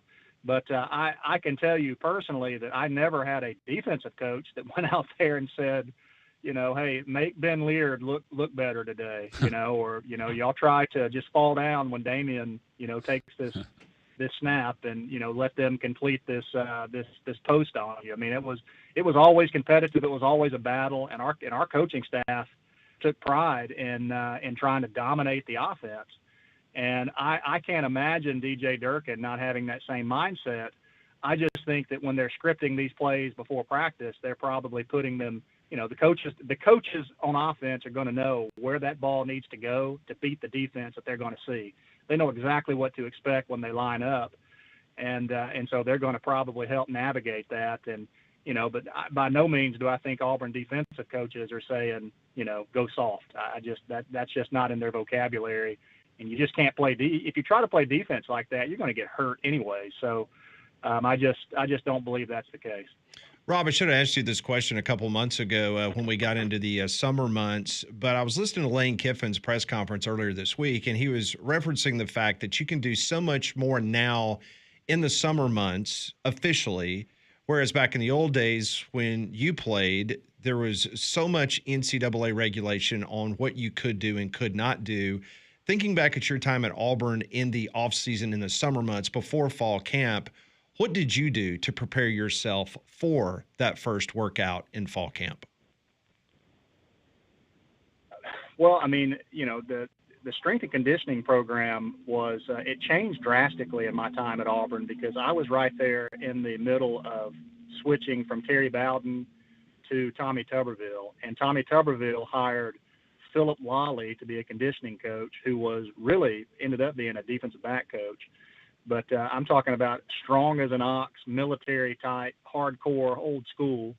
And then he hired Coach Kevin Yoxel out of UCLA, who has trained so many different strength and conditioning coaches across college football and the NFL. I mean, so many people are tied back to Kevin Yoxel. And they put us through absolute hell. I mean, it was as tough of anything I've ever done.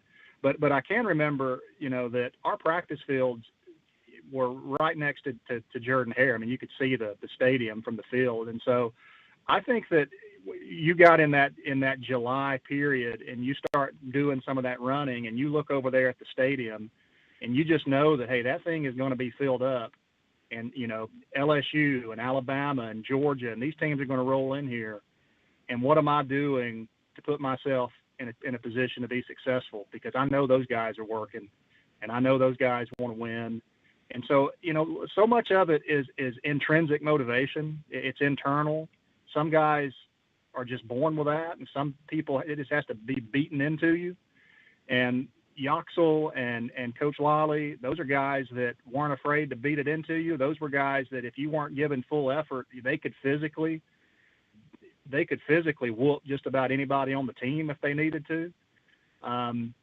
It was just a different mindset. But as it came around, man, you were so ready to get away from those strength and conditioning guys and into your routine because they were so difficult. And I think they do a lot of training now for combine type stuff, and that's not to say they're not doing hard stuff. I think they do. But when you're trying to implement discipline and hard work and, a different attitude from where we were at the end of Coach Bowden to where we were trying to get when Coach Tuberville came, it was hard. And, but all those guys that went through that, I think we're grateful for it because it showed us that we're capable of much more than we thought we were. We got less than a minute. Didn't you guys have to practice on the intramural fields with like old broken beer bottles where students would go and hang out and do? Yes, we did. Oh God, we did. It made you a better player though, didn't it? No, that made us envious of guys today, and makes us bitter, and makes a guy like Kerryon Johnson when he says, "What do you think about Auburn?" say something like, that kind of thing on social media. Yeah, he certainly did. No, I mean, I understand why they would do things like that, but it didn't make it fun when you couldn't walk back because you were cramping, and so they had a van that had to drive out there on the field and pick you up and take you back to the other side of campus. So. Would have enjoyed a little bit better turf there for practice. Yeah, it would have been nice. Rob, we got less than a minute. Malcolm Simmons, he was practicing. Know what Hugh Freeze said about the administration. Does that lead you to believe anything? What do you make of him being out on the practice field? I mean, I would have to believe that they feel good about it, and which for me I did not see coming. But I'm grateful as an Auburn fan. I hope that things are all okay, and that everybody's healthy, and that this is all above board. And I'm not saying that it's not. Right. I just that's a big player for Auburn, so it's nice to have him. Rob, we appreciate the time. Thank you so much. Have a great weekend. We'll talk to you next week. All right, guys. War Eagle. Thank you. Rob Pate on the Higginbotham Hotline. You deserve solutions that are built for you. Higginbotham's your one-source solution for insurance, financial, and HR services.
It is 12 noon. Welcome back. It's hour number 3 of Three Man Front. Appreciate you tuning us in on this hot, steamy day.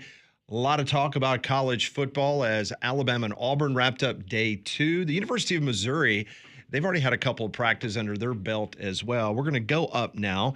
Covers the Missouri Tigers for the St. Louis Post-Dispatch. Eli Hoff joins us here on the program. Eli, I hope the summer's gone well, and I hope Atlanta treated you well. Hated I didn't get a chance to say hello to you there in the wonderful ATL. Yeah, Media Days was a good time, good end of the summer. Eli Drinkwitz was, let's say, interesting as ever during his time at the podium, so plenty to write about there. And it's been fun getting out to watch a little bit of Mizzou's practice this week. They got a bit of a jump on fall camp early just because they opened the season on that Thursday before Labor Day. So all is well over here in Como.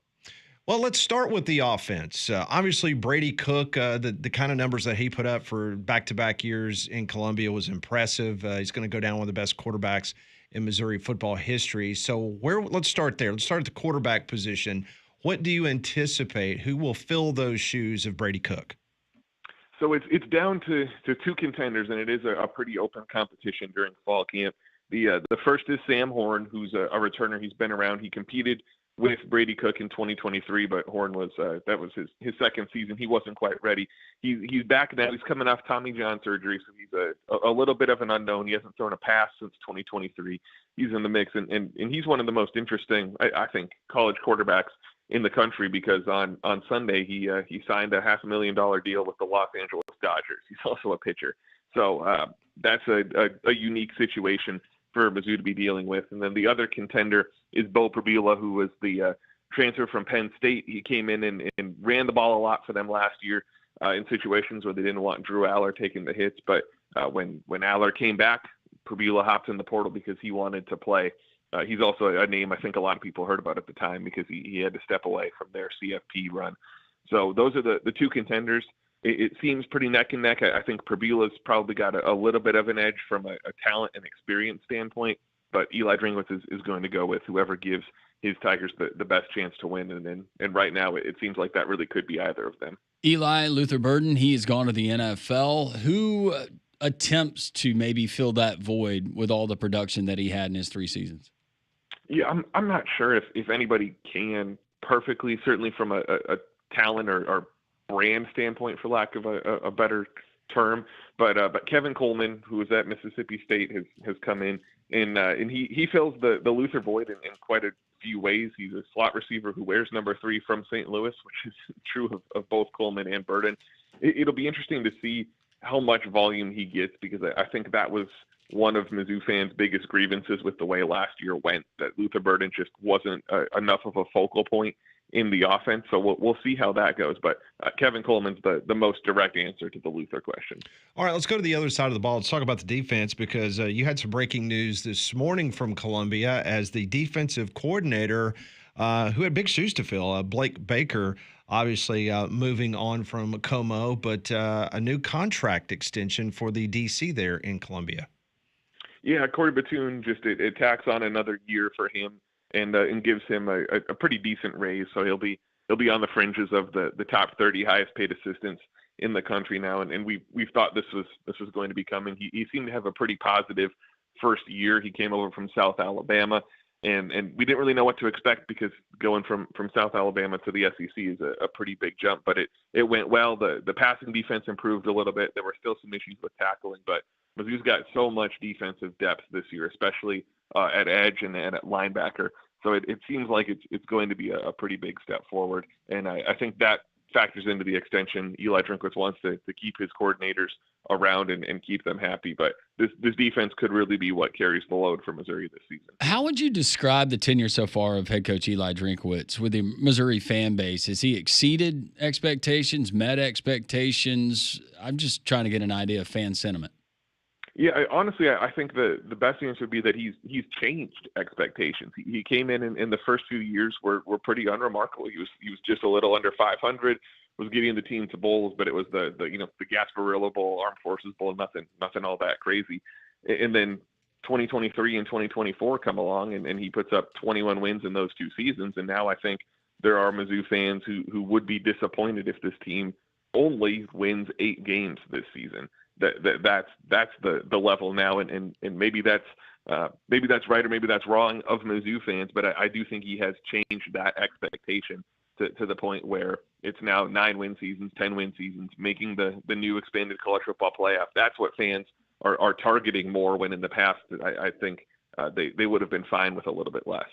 Eli Hoff is joining us from the St. Louis Post-Dispatch, covers the Missouri Tigers. So let's talk about this upcoming schedule for Mizzou. They get a favorable SEC schedule. 3 of the bottom 4 teams in the league the Tigers will play, and you start the season with 6 home games. Kind of walk us through that schedule, and where are the pitfalls, in your opinion, for Mizzou not going 10-2?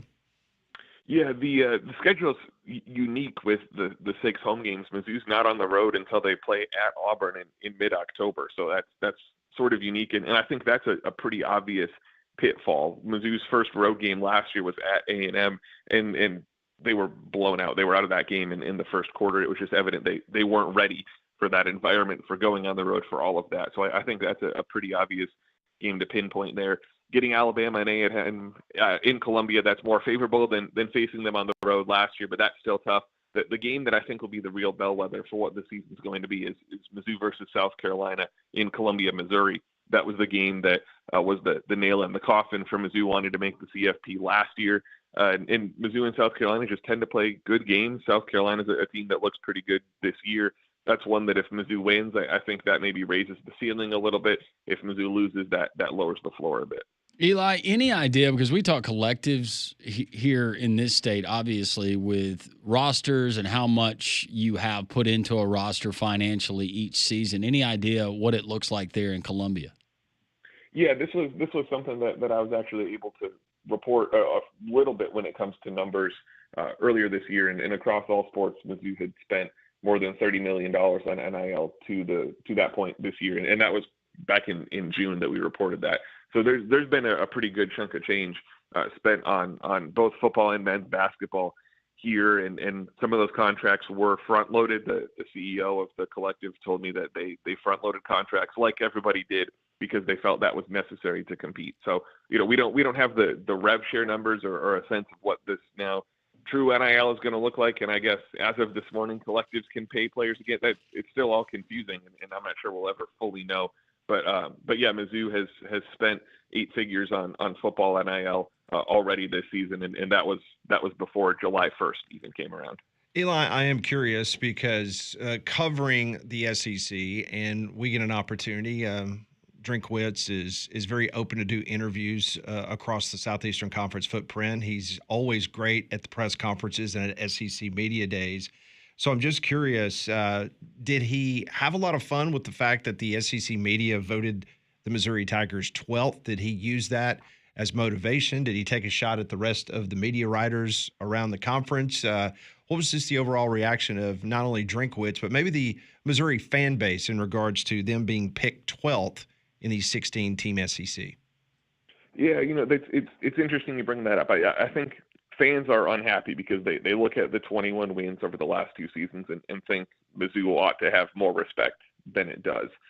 I'm not sure how much weight Eli Drinkwitz gives it, and honestly, I think that might be the sort of thing that he's actually maybe not happy to see, but in a way satisfied to see, because the motto he's used that's been on T-shirts and social media graphics and up on the big jumbotron that players see when they walk into the team facility every day is something to prove. And that's what that came about before the 2023 season, stuck around last year, has still stuck around this year. And so it's bulletin board material, which of course every coach and every program has, but I think that's a pretty direct bit of proof that Eli Drinkwitz can give himself and his assistants and his players to say they're doubted, and that certainly fires them up. That certainly worked the last couple of years. So in that sense, it's free ammo for Eli Drinkwitz and company, and I don't think he's going to be too mad about having that. Speaking of expectations, not from a fan perspective, but your perspective, Eli, what is your ceiling as far as wins for this team, and what would be the floor? Yeah, I think ceiling, just when you look at the schedule, like the ceiling is a 10-win season, maybe 11 a spot in the college football playoff. I don't think that's necessarily likely. I personally would, if I was setting the line, I'd set it at 8.5. I think there are just a lot of games on the schedule that Mizzou should win, and then there are some games that will be really, really tough in there. I think the floor, again, when you look at the schedule, anything under 6 wins, not getting bowl eligible, would be a pretty astronomical collapse. I think it's more likely this falls between 7 and 9, 7 and 10 wins, and so I think 8.5 is where I'd put the line. Before we let you go, Eli, I wanted to get your opinion on the rest of the conference. I understand that you cover Mizzou, but you were at SEC Media Days. You obviously have connections around the conference. Did you think that the SEC media, at least the top part of the top 4 teams in the league, you think for the most part they got that right? What do you think about what the list came out in regards to who's going to win the SEC? Yeah, I think that's fair. I think there's a pretty clear tier of kind of a top 2 or 3. And then what I'm more interested in is just the who's going to make the jump into that conversation. I'm pretty high on what South Carolina has to offer after having seen them play in person last year. I'm a little more skeptical on what Auburn has to offer, and that's colored by what I saw last season a little bit. I'm pretty skeptical of Oklahoma as well, just given their schedule, and I think Oklahoma could be a pretty good football team and still only win 7 games because of how tough it is. So yeah, I think the top is more or less aligned with it there. It's really that middle of the pack, which SEC teams are going to be in the bubble conversation, who will be maybe the 4th or 5th to make the playoff. That's what really fascinates me. And yeah, that's what's going to be fun to see play out this season. That is Eli Hoff, does an outstanding job covering the Missouri Tigers for the St. Louis Post-Dispatch. Eli, always appreciate you carving out a couple minutes for us. And obviously we will be bugging you by having to play Alabama and Auburn on back-to-back weeks. So you're going to have to pay some taxes here in the state of Alabama. But we look forward to talking to you soon. Sounds like a plan, guys. Thanks for having me. Thanks. That's Eli Hoff joining us on the Higginbotham Hotline. You deserve solutions that are built for you. Higginbotham is your one-source solution for insurance, financial, and HR services. Get over to Dobbs Ford Parkway East in Birmingham, the Goshen. They're waiting for you right when you arrive on the lot. You're going to tell that this is a different customer service experience, unlike any other. If you never buy a car, truck, or SUV from Dobbs Ford, you're going to appreciate that experience and the great, just genuine salt-of-the-earth people you're going to deal with. On top of that, they have Alabama's largest showroom selection. Check out the F-150s, maybe the Super Duties, the F-250s, whatever style you're looking for. If they don't have it, they can certainly find it. They'll deliver the vehicles to your home if it makes it easier for you.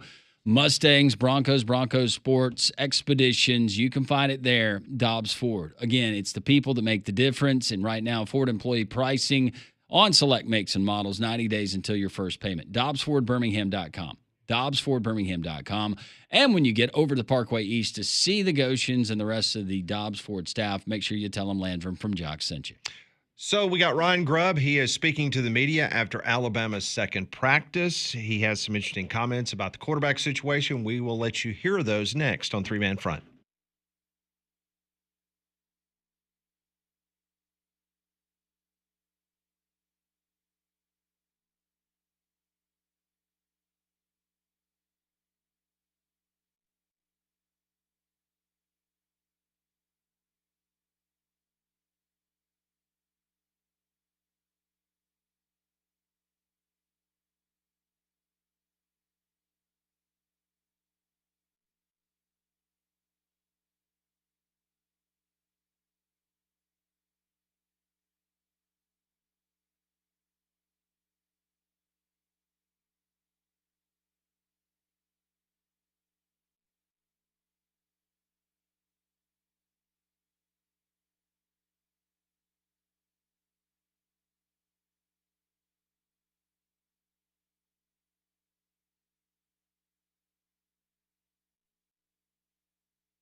I assume we're playing that music because of your snack you're eating. Is that why? Yeah, I have no idea who the gentleman was that just brought us in the Pirates booty.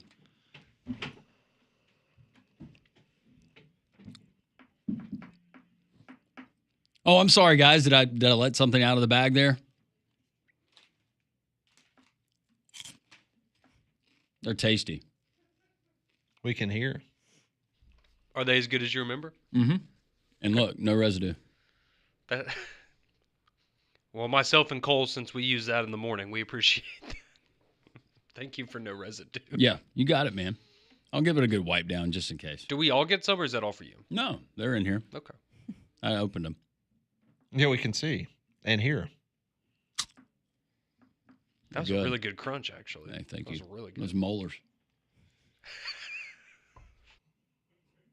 Yeah. All right, Ryan Grubb, the offensive coordinator, quarterback coach at the University of Alabama. He met with the media moments ago, and the very first question he asked is, hey, Coach, when would you like to name a starting quarterback for the University of Alabama? Yesterday, if I'm being honest. But you got to let it run its course. It's not there yet, and we've been through this before more than once, and you just got to let it run its course. We got a pretty detailed plan on how we'll figure those things out, and the information that we share with the guys every day, and when it's the right time, we'll be ready to pull the trigger. Never mind. Just not even going there. What? I don't understand why this is being so coy. It's Ty Simpson. Oh, that we're alluding to the fact that maybe I mean, there's not a big quarterback competition. I mean, I guess he's trying to get something else out of Austin Mack, I guess. Maybe. I don't know. Yeah, well, I mean, okay, I think we all understood in the spring, right? You're trying to keep the roster together. You're trying to keep the guys in the room. But now that that's not a concern for the upcoming season, I mean, I think we'd all be surprised if it wasn't Ty Simpson. That's an understatement. I think we'd all be surprised. The players at Media Days seemed very confident about him. If it's not Ty Simpson, and this is a genuine quarterback battle, then you got more concerns, right? Well, that's what I was about to say. If it's not Ty Simpson, yes. I would have. But based on what concerns. DeBoer said yesterday about the gimmies, right?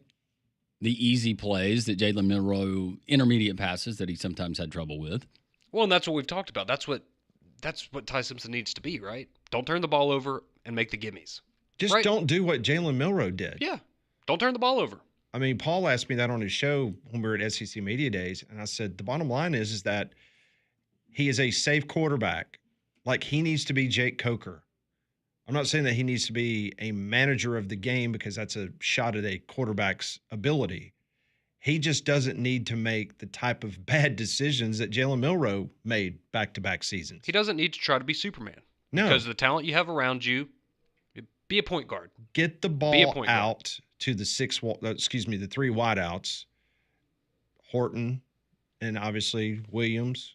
You're going to be protected by an improved offensive line.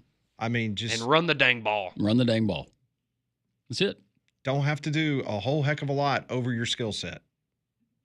And he's got good skills. Yeah, I mean, I think people, and I understand the main criticism that people latch on to is, if he's this good, why did we not see him last year when Jalen Milroe struggled? And we've kind of been over that. I think we all know that Jalen Milroe, he was going to play last year regardless. But I think people forget. I mean, he was a 5-star quarterback coming out of high school. Like, he was one of the best quarterbacks in his class coming out. Yeah. Like, the skill's there. Doesn't mean it's going to pan out, but, I mean, you don't just get 5 stars for existing and breathing. I'm glad that we get the token. Coach speak. It's a quarterback battle. Yeah. Yep. These guys, they're coming out. They're competing every day. I love the competition in that room. Love it. Do you think behind closed doors that conversation has been had? Yes. Maybe not with all three, but I think one of them. Well, he's the starter, and this is the expectation. It's your job to lose. Well, Kalen DeBoer said yesterday, basically, what is going on is with Austin Mack and Ty Simpson being around the program longer than Keelan Russell, that Keelan Russell is going to pick up the pace over the next couple of weeks. in regards to his IQ and the things that he needs to do to put himself positioned to maybe battle Austin Mack for the number 2 job. And Keelan Russell, he's had a spring now under his belt, right? So, I mean, he's been around the program. He's had good summer workouts, but, you know, what they're doing now, it's basically, you know, trying to drink through a fire hose. And so, and he will catch up. And that's what DeBoer said yesterday. So he has no thoughts at all that there is going to be an issue with Keelan Russell being able to handle everything that they're going to throw at him with a playbook and his physical ability. But going back to what you said initially, maybe a way to keep Austin Mack engaged. Well, that sound means there's breaking news here on the show. For more, we send it to the breaking news desk where one Conrad Van Order is standing by. Conrad. Well, we've been waiting on the announcement. We knew Tank Jones, the 5-star edge rusher out of Mobile, was going to announce his commitment, and he has done so just seconds ago as he has committed to Oregon. So he leaves Shocking. SEC country, and he will collect the nice, roughly, what was it, $1.5 million we were talking about? That was the rumor. Reportedly. That was the rumor last night. A $1.5 million NIL deal and also a Nike endorsement. That was what I was told last night. Take a guess right now. What is the temperature in Eugene, Oregon? 82. Yeah, I'm going to go low 80s. 70 degrees. Oh, man, that must be nice. My gosh. Now I know why he committed there. No kidding. I wouldn't have to give me $1.5 million. Yeah, that sounds great. That sounds great. What, you mean the first week of football workouts is going to be 70 degrees and no humidity? Yeah, that's awesome. I can deal with the rain. Sure. Yeah. No problem. That's awesome. Well, good for Tank Jones. So that's the second top talent in the state of Alabama over the last 2 years. Dan Lanning. That has Gone decided to to go to Eugene, Oregon, where the grass isn't always greener. Oh, and actually, it is green there. It's pretty green there. Yeah, it's green there. What grass are we talking about? Yeah. Can't wait to buy his shoes. You have the new Nike tanks? Yeah, the Tank Jones line. I was about to say, if it's like Nikes, you can go and customize them, right? And I can go get me a red and white pair of Tank Jones Nike whatevers. Can't wait. What number were you hoping he would wear at Alabama?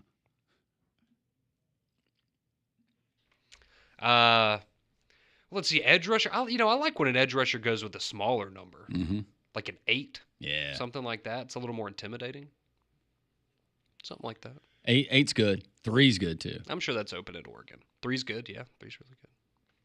So just a moment ago, we played you some audio from Ryan Grubb when he was asked when you want to name a starting quarterback. Right before that question, he was talking about Ty Simpson. He said all these guys are at different levels of progression. Ty is continuing to show a better job at command. I think he was better than the other 2 guys at that today. He's got to do it every day between now and Florida State. End of quote from Ryan Grubb. And then he was asked, when would you like to? Did he wink at the camera after? No, he did not. Okay.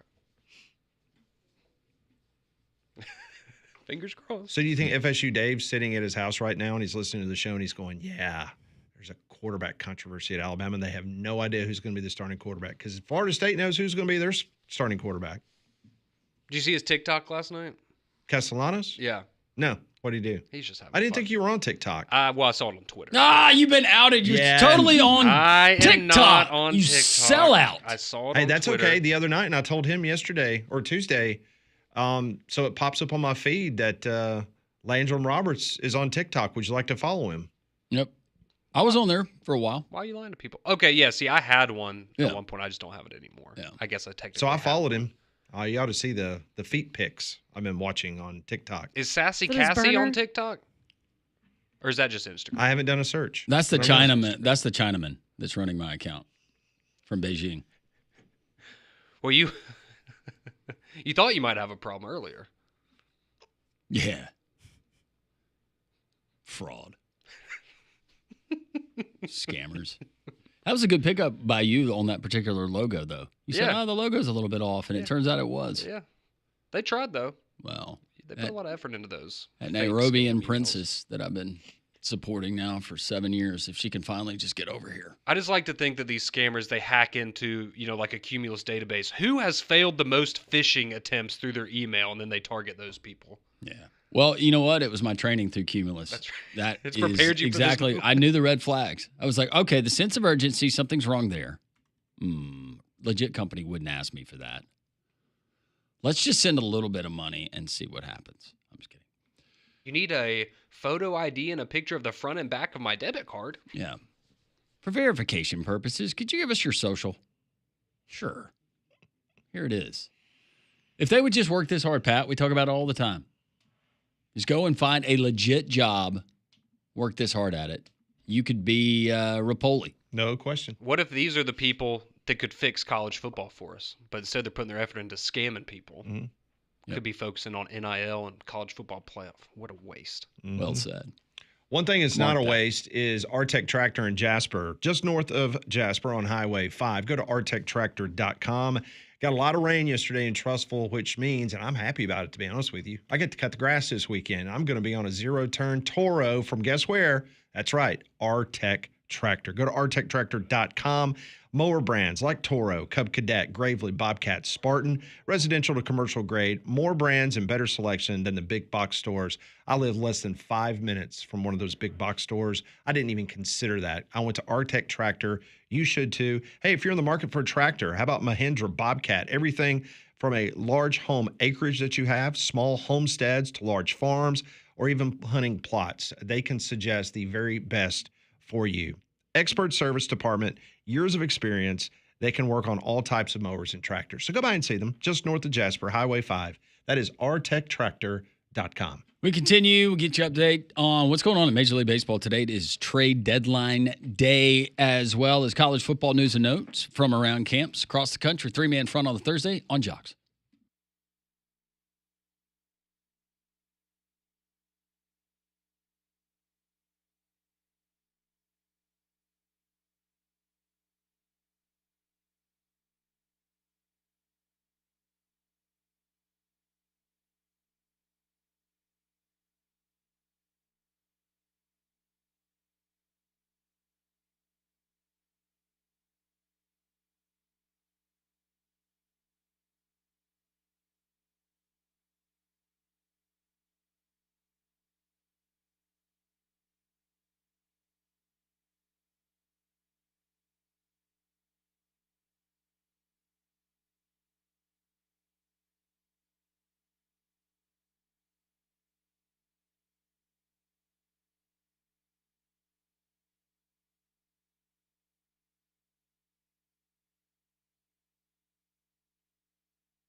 remember last week we had Scott Hamilton on the program from the Charleston Post-Courier.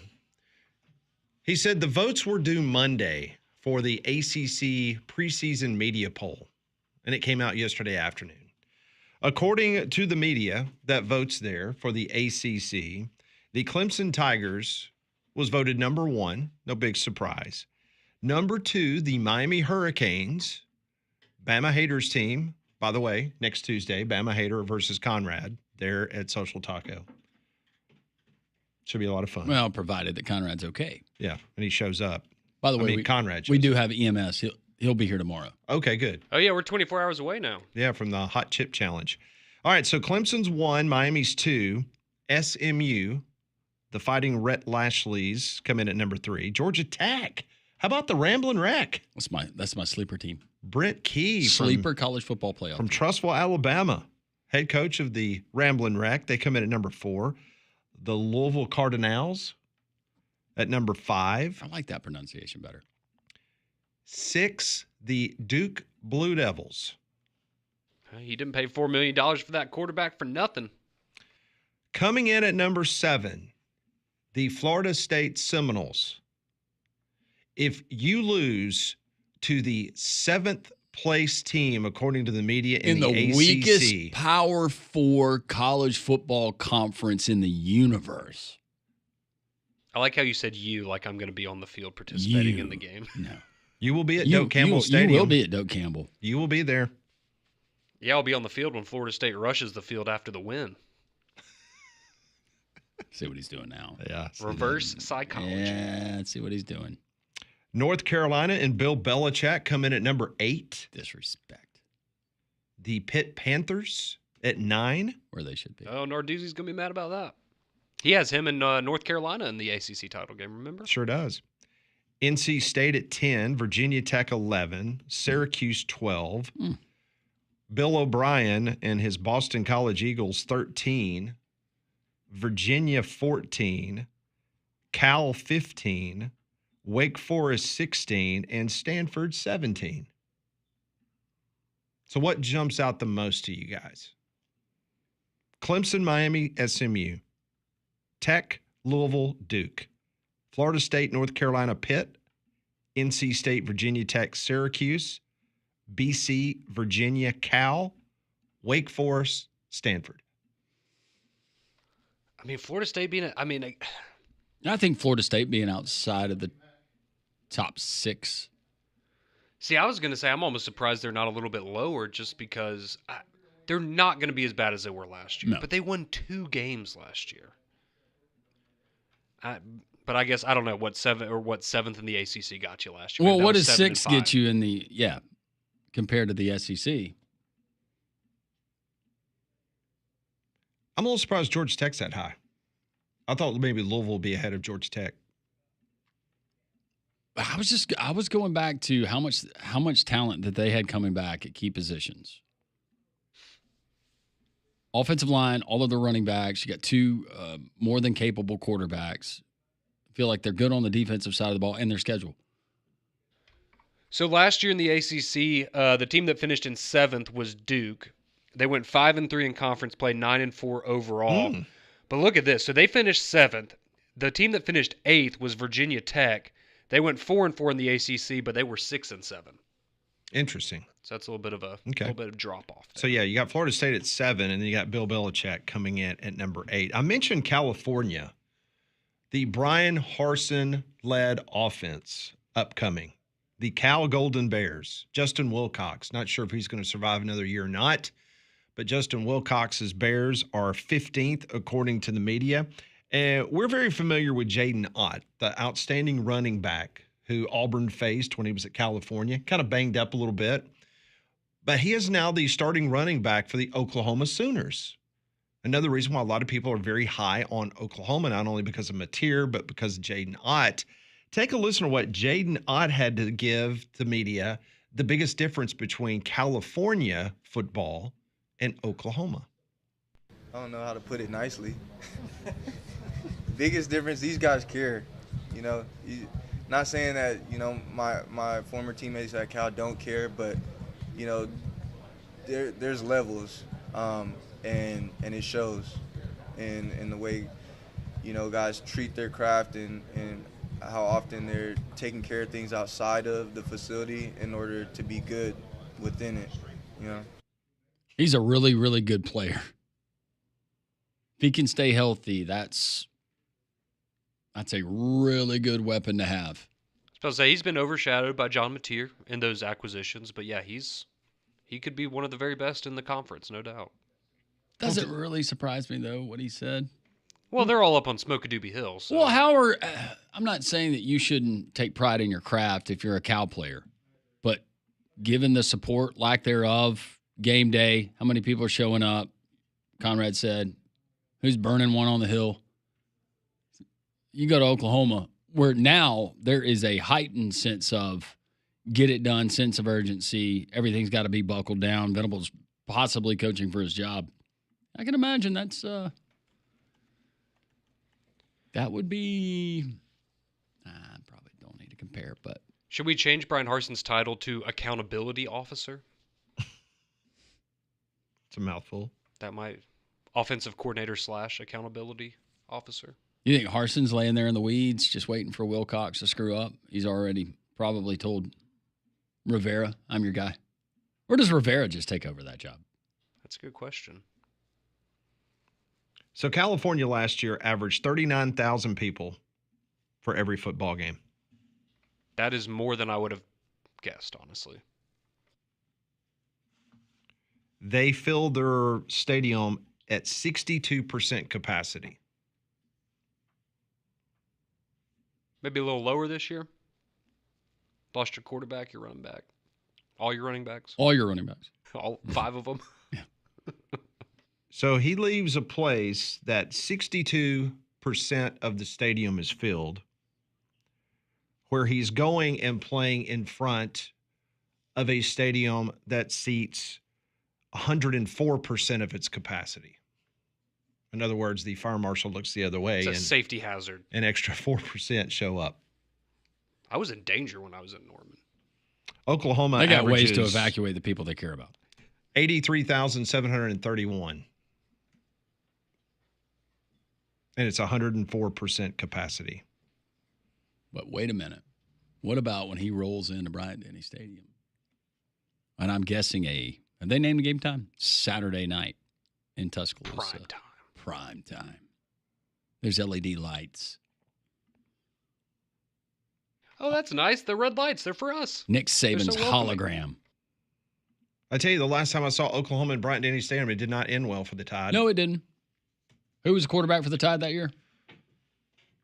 Was it Brody? Was that Watts? Was it Watts? Or was it Brody? No, Watts, I remember going out there. And it was Brody? What was it, 2003? Next year? Yeah, it was early 2000s. 2003 would have been Brody, right? Yeah, they came in here and made Alabama like it. Alabama, to be fair, I mean, outside the college football playoff, Trevor Knight, that wasn't fun. Last year wasn't fun. Hopefully this year's fun. Not the best track record. No? Yeah, it was September the 6th, 2003. Oklahoma won 20-13. It was a night game. I remember that. Mm-hmm. So was Brody the quarterback? I'm pulling up the box score now. It's being ornery. Yes, Brody Kroll was the starting quarterback for the Alabama Crimson Tide. Yep. And then, of course, out in Norman, Alabama had that onside kick they attempted. Was that to start the game? Was it to start the game? I think it was the start of the game.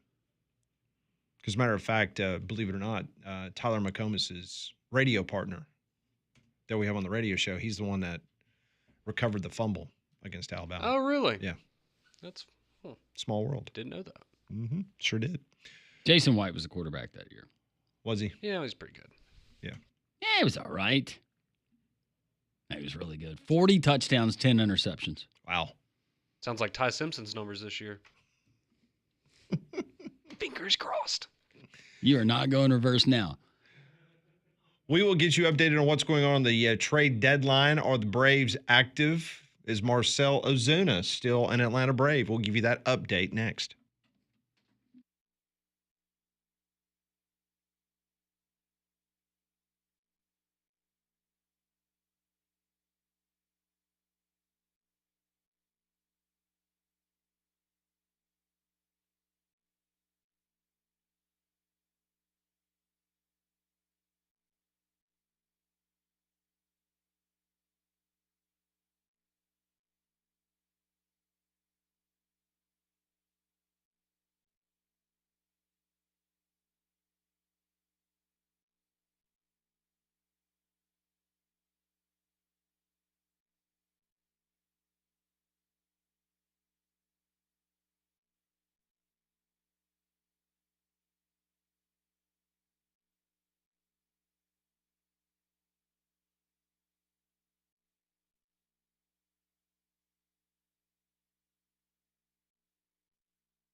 You hearing any Braves rumors right now?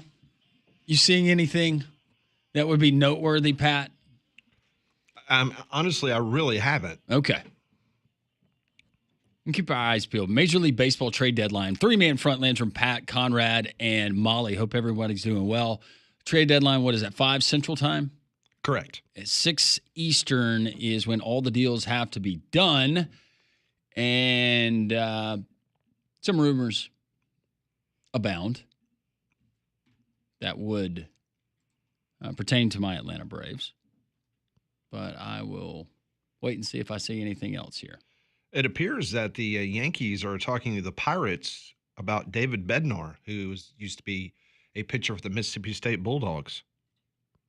I remember him. Bednar turns 31 in October, earning $5.9 million. So the Yankees trying to shore up that bullpen. You not Happy about Devin Williams? That was a weird way for you to pronounce the name Paul Skeens. But no, you mean the Devin Williams that gave up a 2-run home run in the 9th inning yesterday? No. I will say he has been much better. He had a rough start last night, but yeah, we need some relievers really, really bad. But hey, shout out quickly. Fun stat last night. The Yankees' first team in Major League history to trail in the 8th inning, 9th inning, 10th inning, and 11th inning and win the baseball game. So we had to come back 4 innings in a row, and we managed to win. Well, and speaking of Major League Baseball history, yesterday, the Kansas City Royals tied a Major League Baseball record by shutting out an opponent by using 9 different pitchers. Oh, wow. So they shut out Atlanta yesterday in 10 innings. They used 9 different pitchers. Now, that's a bullpen game. Only the second time in Major League Baseball history that has happened. I told you it was inevitable, right? Yeah. When the Braves had scored 10 runs. Yeah. What's going to happen? The amazing thing is they scored 6 when they went down 9-3 in the second game that they lost. But then yesterday, that's. So I saw a stat, and this is pretty interesting. I'd never seen this before. So Major League Baseball, there's been a debate whether Major League Baseball should have a salary cap.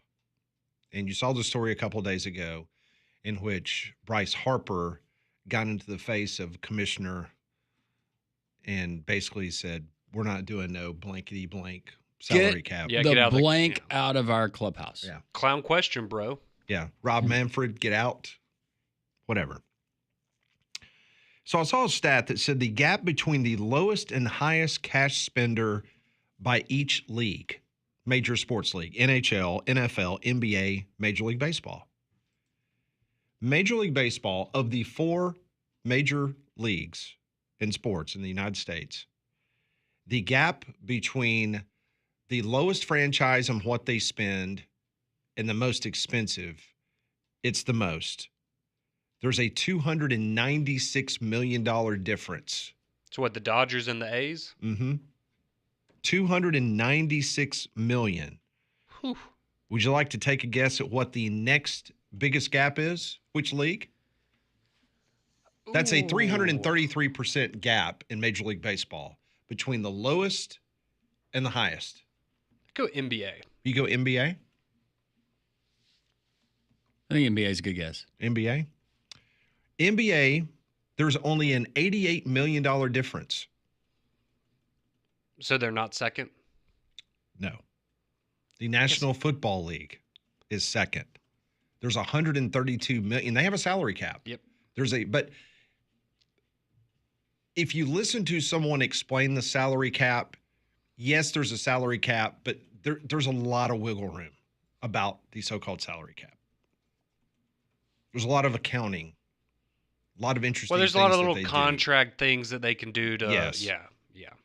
But there's a $132 million difference from the team that spends the lowest amount to the highest amount. I would be curious. So who's lowest? Is it the Panthers? I don't have that. Okay. See, I would be, because I don't even know. Because I'm sure that's going to vacillate every single year, just the way that the accounting is done. But the lowest gap between the team that spends the least amount of money and the highest amount is the NHL. There's only a $44 million difference between the lowest team and the highest team. Okay, this is why. If this is the NFL from last year, the Cleveland Browns had the highest payroll in the NFL last year. Again, the accounting, it's fascinating. If you listen to money people talk about how the NFL goes about the salary cap, it's very, very interesting. The Eagles had the 4th lowest roster, and in terms of how much money they spent on it, and they won the Super Bowl. Yeah. The Bucks had the cheapest roster. Okay. So Major League Baseball, there's a $296 million difference. NFL, $132 million. The NBA, $88 million. And the NHL, $44 million. And baseball pretty much already has a de facto salary cap. What they need to do is just need to make sure that there's not a hard floor. You see what I'm saying? Because they tax, if you go over the tax threshold. You have the luxury tax. Yeah, you're going to get taxed but there's no penalty whatsoever for the Pittsburgh Pirates, the Miami Marlins, or the Oakland A's from spending hardly nothing. So what do you think? $100 million? At least. Yeah. At least. So yeah, you tax the ones that spend a lot of money, but you don't do anything to penalize the teams. Or their fans. I mean, if you're a Pittsburgh Pirate fan, I mean, it's just a matter of time. I mean, I don't know why you just don't go ahead and trade Skeens now. Yeah. Oh, yeah, and his value is as high as it's ever going to be. I mean, you paid Ke'Bryan Hayes all this money, and he's under contract for 5 more years, and you traded him to Cincinnati yesterday in your own division. Yep. Did the same thing with Garrett Cole, Sonny Gray, Jason Bay back in the day, McCutcheon. But I feel bad for him. And I've been by the stadium. I've never watched a game there. But home games for the Pirates, apparently it's an unbelievable experience. Great place to go and watch a game. And as long as their fans continue to buy season tickets, those turnstiles, go in, take in games, why would you change? But yeah, I mean, I've heard the same. I've heard that PNC is arguably the best park in the entire league. Yep. It's just unfortunate their product is arguably the worst. It is absolutely the same. It's a shame. I mean, the owner is... It's a far cry from Three Rivers. Well, and you just look at the other, I mean, the Steelers, I mean, they're never not competitive. The Penguins, at least in my lifetime, have been one of the best organizations in the NHL, and then it just doesn't make sense why you don't have the same commitment for MLB. And don't forget about the Maulers. The Maulers, yeah. Formerly of the USFL? Mm-hmm. All right, keeping my eyes peeled on. Yeah, it's pretty quiet right now from the Atlanta Braves. I'm not seeing them mentioned on any rumors right now. I mean, there's no way Azuna's on that roster tomorrow, right? I would think not. Yeah, I don't see how. And keep in mind, folks, if you do pay attention to this is one of my favorite days of the year.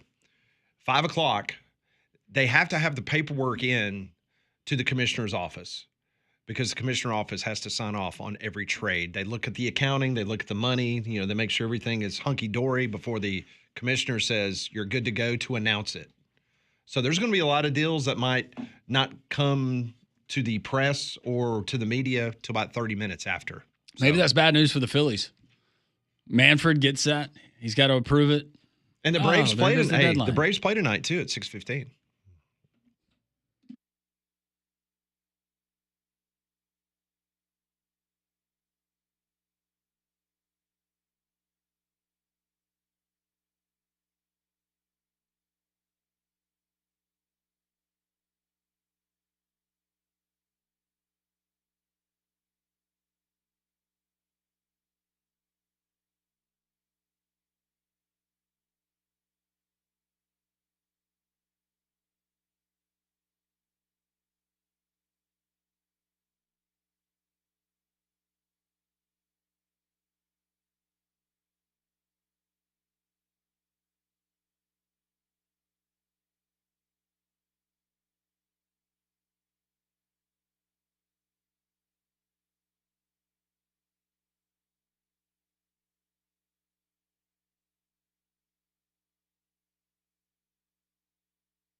It is hour number 4. Welcome back in. This is Three Man Front on Jox.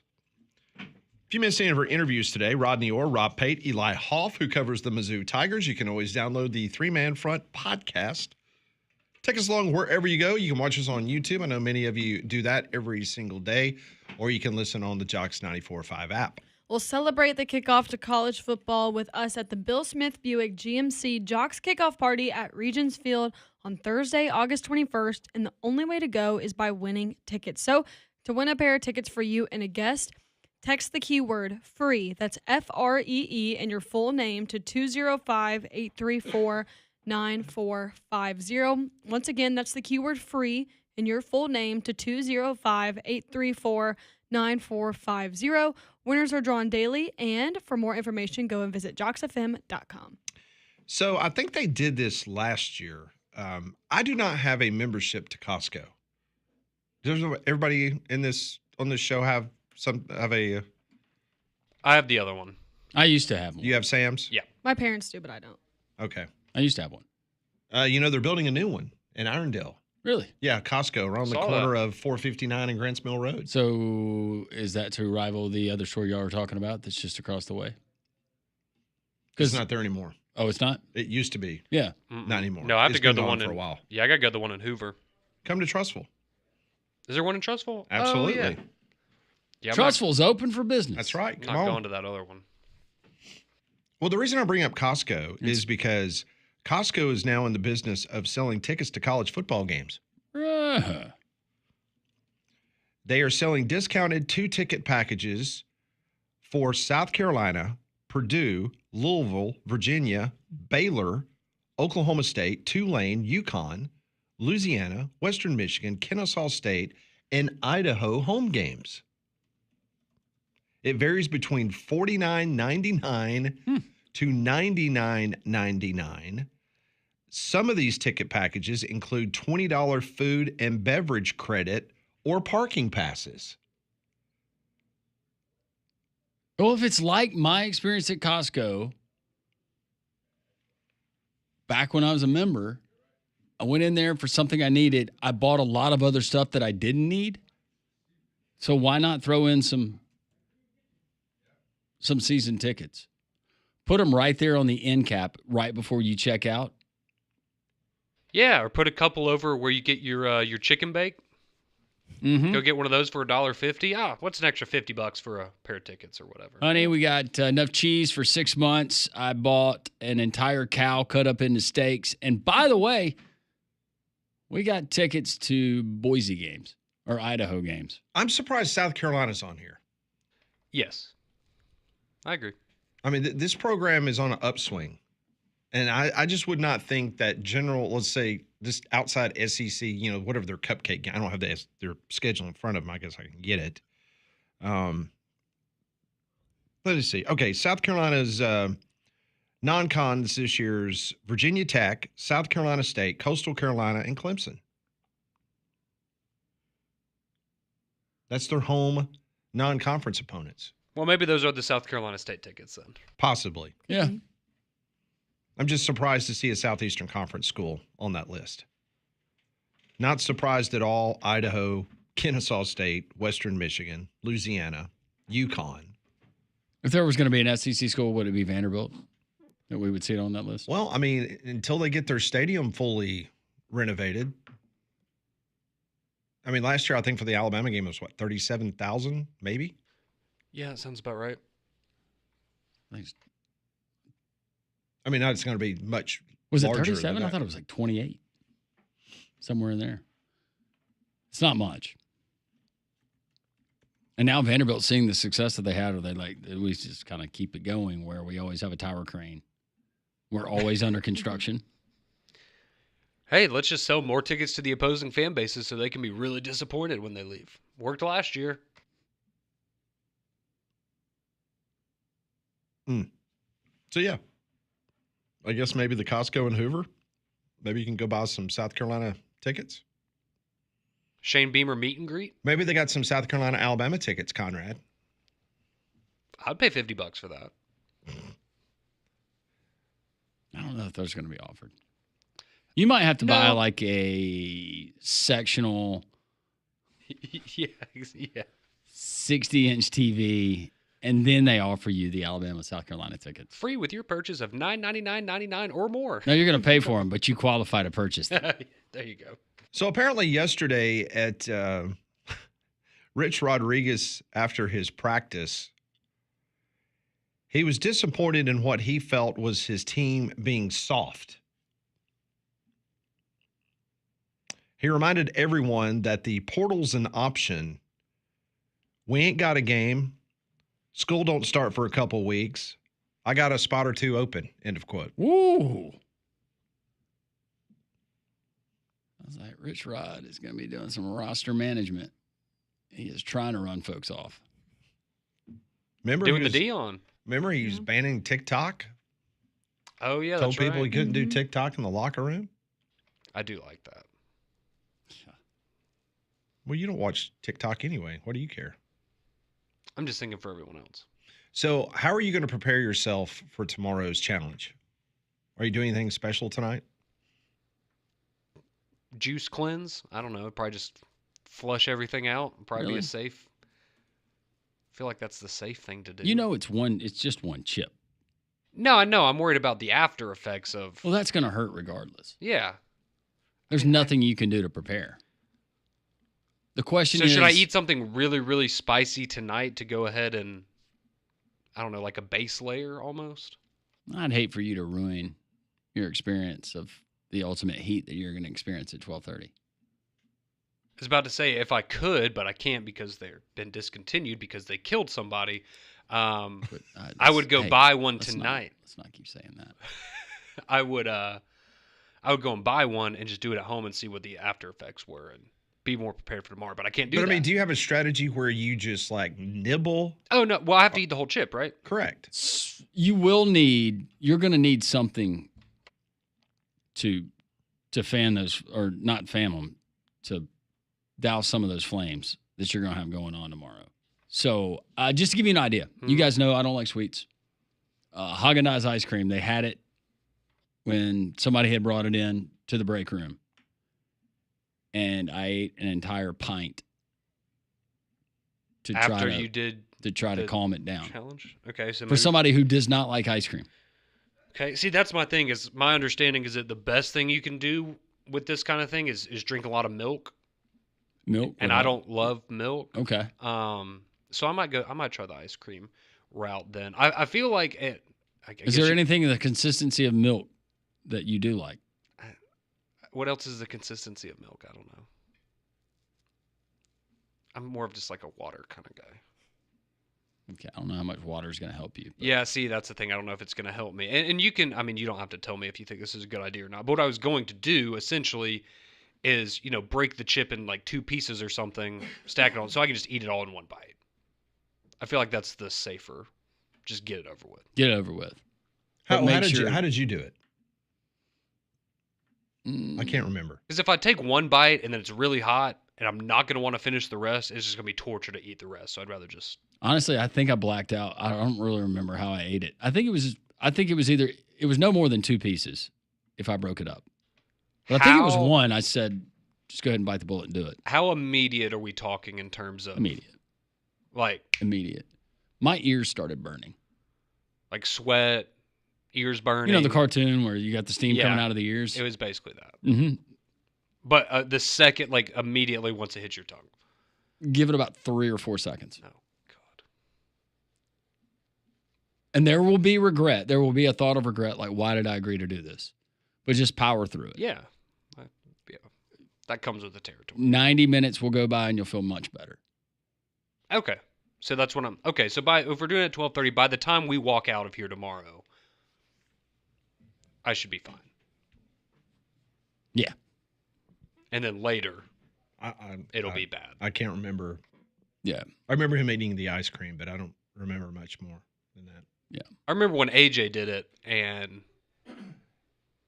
things did not go well. It's like for a AJ. war zone in that control room. It was bad. What do you mean war zone? I mean, I like hearing noises and things that just the worst dry heaving, vomiting. Yeah. Have you watched the Shaq video yet? I told you to watch. No, I haven't. When he did it on TV. Watch that one. So is my goal to have a better reaction than Shaq? Mm-hmm. Okay. I'm just glad we're paying it off. It'll be good. Right. In time for football season. It's not going to mess up your football weekend. No, I'll be fine. Might ruin Paige's weekend, but Does she know you're doing this? I don't think so. I've kind of stopped telling her certain things because That's probably a wise move. Yeah. She doesn't need to be more disappointed in me than she already is on a daily basis. So it's like I told you with the toothbrush thing. My mom didn't find out about that until like a couple days ago. I managed to keep that, and then lo and behold, it comes up on the show one day when she's listening. And yeah, we're getting people to text in the show now talking about how awesome the Shaq clip was of him doing the chip challenge. Someone said eat a lot of dairy tonight to coat your stomach. That just sounds like I'm going to have a tummy ache. Like I'm going to feel really bad if I do that. Eat a lot of cottage cheese tonight. Oh, no. I hate cottage cheese. Drink a bottle of Pepto is what Danny says before you get to work or before you eat the chip. Okay, Tums, something like that might be useful. I think you need to eat a dozen Krispy Kreme donuts before the chip challenge. Not again. Or some Eugene's hot chicken. The donuts is by far the worst thing that I've done. That was the only thing that actually made me feel like I was really, really sick. Danny, you don't have ulcers, right? No. Okay. Well, Danny said if you don't have any, you will find out if you do. Oh. Now I'm going to get a stress ulcer tonight. Yeah, Michael says, Conrad, there's going to be 3 stages of grief, the beginning, the middle, and the end. There's no real good part of it. Once it subsides, you're proud of yourself, and it goes away. And inside of the coffin-shaped box, you will have, once you complete the challenge, you'll have that nice memento. There's something in the box? Mm-hmm. Like a certificate? Yeah. Just says that you did it. Conrad, what's your favorite flavor of ice cream? Ooh, I like cookies and cream. Okay. Also, just regular vanilla. I will bring you a pint. Oh, thank you, Mom. How about that? That's a good teammate. Just do vanilla. That seems Just like that'd probably vanilla? be better with this. Just yeah. a pint of Just vanilla? Okay. Thank you. That's very sweet. Of course. You said a gallon, right? I mean, I can get a gallon. He's not going to need a gallon. Well, we can keep it in the Molly freezer. will bring. See, you'd bring a gallon up here, and then they go. Actually, now you have to eat this gallon of ice cream in 5 minutes. This is a two-part challenge. 2-part challenge. Yeah. I'm just glad to know that I'll be back to. We'll call the fish one a draw. What? We'll call that one a draw. That is not a draw. So I failed the first 2. That one's a draw, and now I'll have won the last 2. So I'm 2-2-1. Yeah, you're my going to overall record. That's the thing. You're going to win this one. Yeah. Well, yes. I will win the challenge, but oh, okay, sweet. I thought y'all were scheming something over there. No, I like that. That looks good. That's a good graphic. Pizza Larry texts in. He says ice cream is best. Then later, when you're on the toilet, you're chanting, "Come on, ice cream." I'm buying ice cream because I'm genuinely concerned for Conrad. That's a great teammate, Conrad. That is, and I appreciate that because they would not. I'm scared. I think I'm more scared for you. See, and here's the thing that I don't understand. Because it's been sitting there for a while. Yeah. So I feel like it's been in an airtight Well, that's package. what I'm saying. There's 2 ends of the spectrum here, right? One is it's been sitting there for so long that the spice has been diluted a little bit and it's not as bad as it initially is. Or the spices have basically ripped apart the entire chip and it's just basically just dust. Yes, I will know the other end of the spectrum. I will know immediately by your reaction if the chip, because it's been in that packaging for so long, has lost its heat. I don't think that happens. I don't think that's the way that works. Yeah, I don't know how spices deteriorate or not. Would the chip be stale? I can't really see it because it's in an airtight package. I mean, it's just a tortilla chip. Like, yeah, I'm sure it's like a blue corn tortilla chip. Yeah, I'm sure it's fine. But it's black. Yeah, and it's hot. Yeah, I picked up on that part. Yeah, but remember gloves. Yes, I do. Paige don't has touch the chip yeah. to your. Don't touch it to your lips, to your face. Nothing else. I need to ask Paige. Yeah, I guess directly she's on gonna the have tongue. to find out because I'm gonna have to ask her to bring me some medical gloves home today. Ringo might have someone when he brings up his kit. So this is going to be the first challenge that we have done on our YouTube channel, right? Because when we Did we do fish challenge? No, but it was after the show. Oh, that's right. And I don't think we streamed it live. Oh, live? Yeah, because last summer we did the donut and the chicken, but it wasn't on YouTube yet. Yeah, it was just on Twitter. We posted on YouTube after. Right. But it was we just didn't have the Twitter. streaming yet, though. Correct. The toothbrush was on YouTube, right? Or that was during the show. We did that live, right? I don't know if the quality was. Yeah, you probably couldn't have. I'm not trying to build up to set up a letdown, but this particular challenge with this particular chip to be on Jox TV, if it's worth the watch, it will be worth the watch. Did you get sick? Like, did you throw up? The or only anything? only time of all the challenges that he did, and he can interrupt me if I'm misstating, but when he did the mountain of meat. Yeah, that sounds bad. Now, it wasn't like while it was the aftermath. That was the problem because it affected him for like 3 days.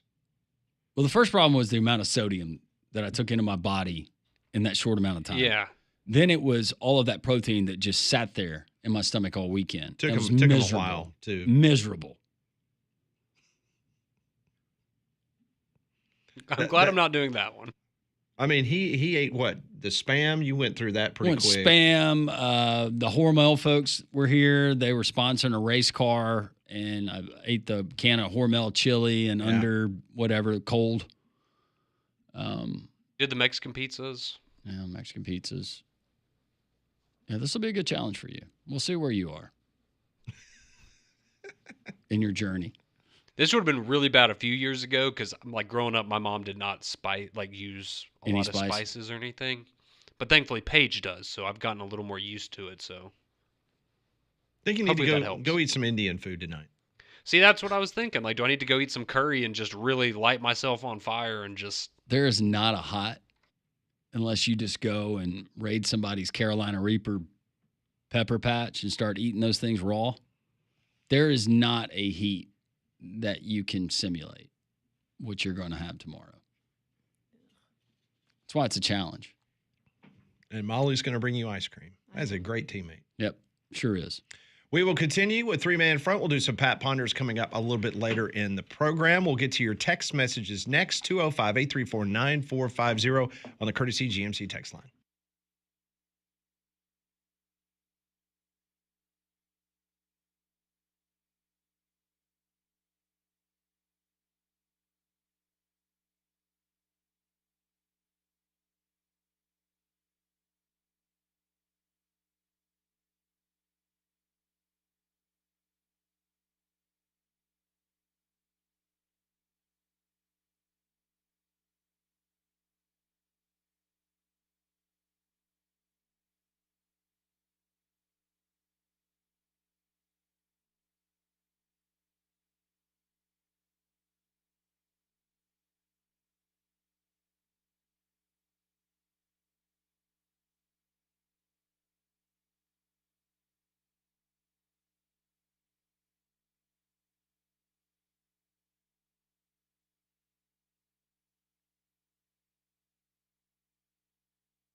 Welcome back to Three Man Front on this Thursday. A reminder, tomorrow at 12:30, another food challenge for Conrad, brought to you by Landrum Roberts. Is your website sponsoring this? Yes. Okay. That's what I thought. Yes.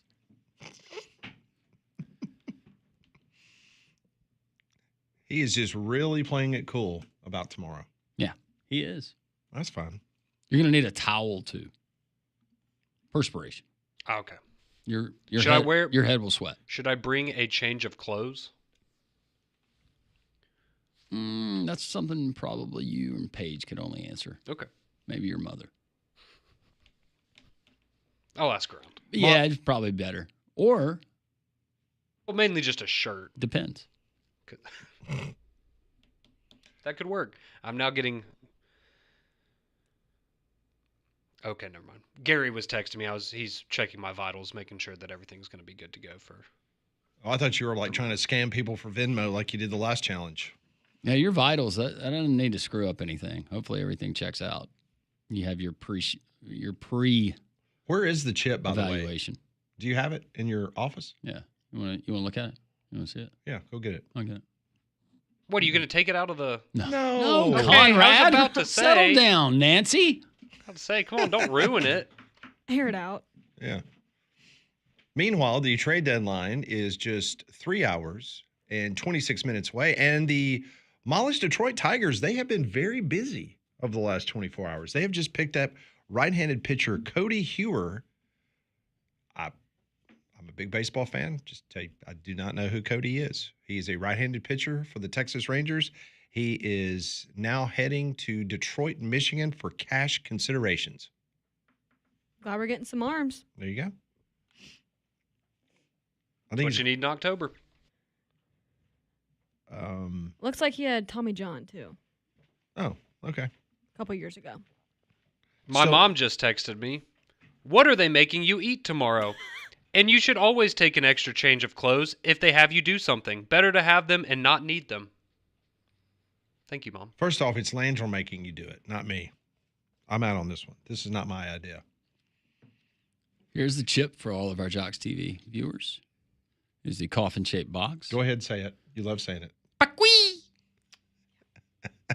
It's the most fun part of this thing. On the top of the box, it says inside, one deadly black tortilla chip. It says, fear the Carolina Reaper. Warning, it's straight from hell. With a dripping, oozing skull. On the back, it says, warning, eat at your own risk. Not for the faint of heart. Not everyone will enjoy the extreme heat. After this, hell should be easy. Earn your spot on Paqui's Wall of Infamy. Ooh, okay. So what do I do? Do I send it a picture? I think so. I never did that. Only 20 calories per serving. That's a good news. That is good. Low in sodium. That's good. Only 4 grams of carbs. No fiber. And that's it. Fiber might have been helpful to. You want to hear the ingredients? The system quickly. You got blue corn, sunflower oil, Carolina Reaper pepper, a scorpion chili pepper, sea salt, and yeah, that's pretty much it. Activated charcoal powder. Active charcoal powder? Yeah. I guess that's what gives it the color. Sure. And then chipotle pepper powder. There you go. So do you eat like when you eat wings, what's the hottest you go? I mean, I guess if we're like medium, I would say on a scale of 1 to 10 with the heat scale, the highest I ever dare to go is like 5 or 6. Somebody texted in and they said you ought to try. It's a hot chicken place. You ought to try their hottest one. I've had the hottest one, and it doesn't compare. Not at all. Not even. It's not in the same ballpark. Nowhere close. I mean, I've had some. I've been to a popular wing chain where they used to do a challenge where you could eat their hottest sauce and you would get it for free. I tried that one time. It was really bad for me. I didn't even finish one of them. Now, when you say it was bad, just because of what was going on in your mouth or your stomach, or what was the problem? Well, both during and after. Yeah, Okay. it was rough. And tomorrow will be rough. Yeah, no, it will. But you will there will be a morning. It'll be fine. I like to think I'm gonna show a lot of growth tomorrow. Yeah. Personally. Yes. This is big for me. Yes. Part of your journey. My mom's really glad I went to college for this. You got that degree. Yes, I did. You can see the warning signs, windows or doors that stick, cracks in the brick or the block of your home, leaning or those bowing walls in your basement, the settling or sinking of your home. How much time before a minor repair becomes a serious structural damage to your house? You can't afford to wait. Call APS today for a free estimate, 205-951-9717, how they can come and they can help you solve those issues. Wet basements can also lead to issues with your home, from mold and mildew to rot and air quality problems. APS waterproofers can assess your issue and give you a plan that can fix your home today. Get started by going to their website, alabamaprofessional.com, or call them at 205-951-9717. He's got questions. We got answers. Pat Ponder's on the way next.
It is 1:32. Welcome back. This is Three Man Front on Jox. Appreciate you tuning us in on this hot, steamy Thursday. A reminder, tomorrow, the chip challenge for Conrad That will happen at 12:30. We do this each and every day. I come up with questions. They give me answers.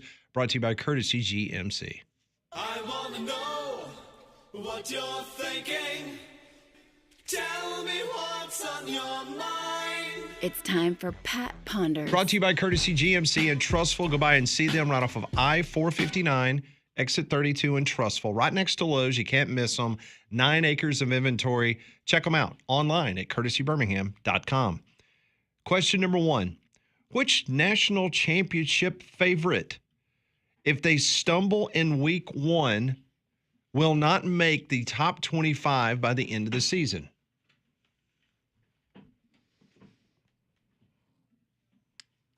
Ooh. Any possibilities?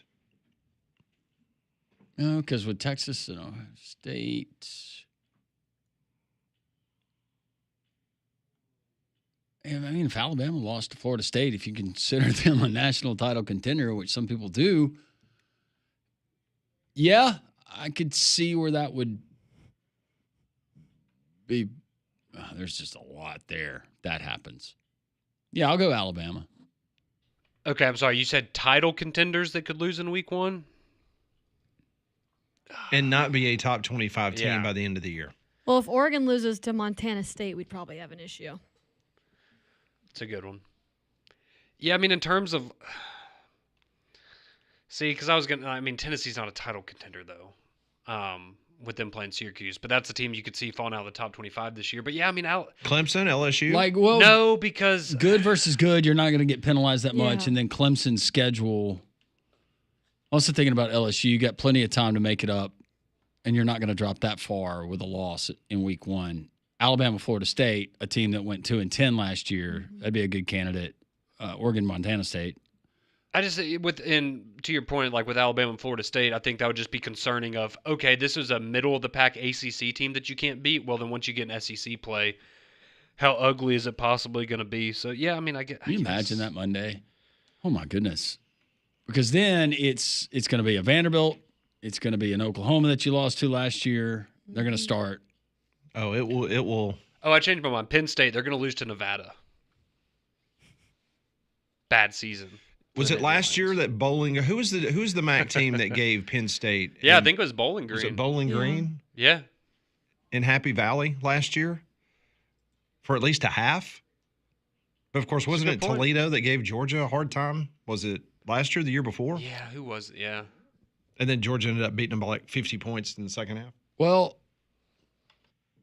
it was, golly, remember when Georgia, they struggled?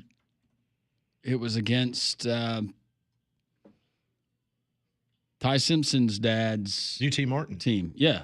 Wasn't it UT Martin? They couldn't get going until late in the third They were quarter. confused because their uniforms look a lot like Auburn. They thought they were playing Auburn. Illinois loses to Western High. No. Please. That could potentially be one. Who else are we missing on as far as first week title contender teams? See, I mean, you have like LSU and Clemson. No one's gonna be talking falling out of the top 25. Whoever loses, same Miami? with Texas, Ohio State. Who do they play? Notre Dame. Nope. Nah. Yeah, it's tough going off of title contenders, yeah. Mm-hmm.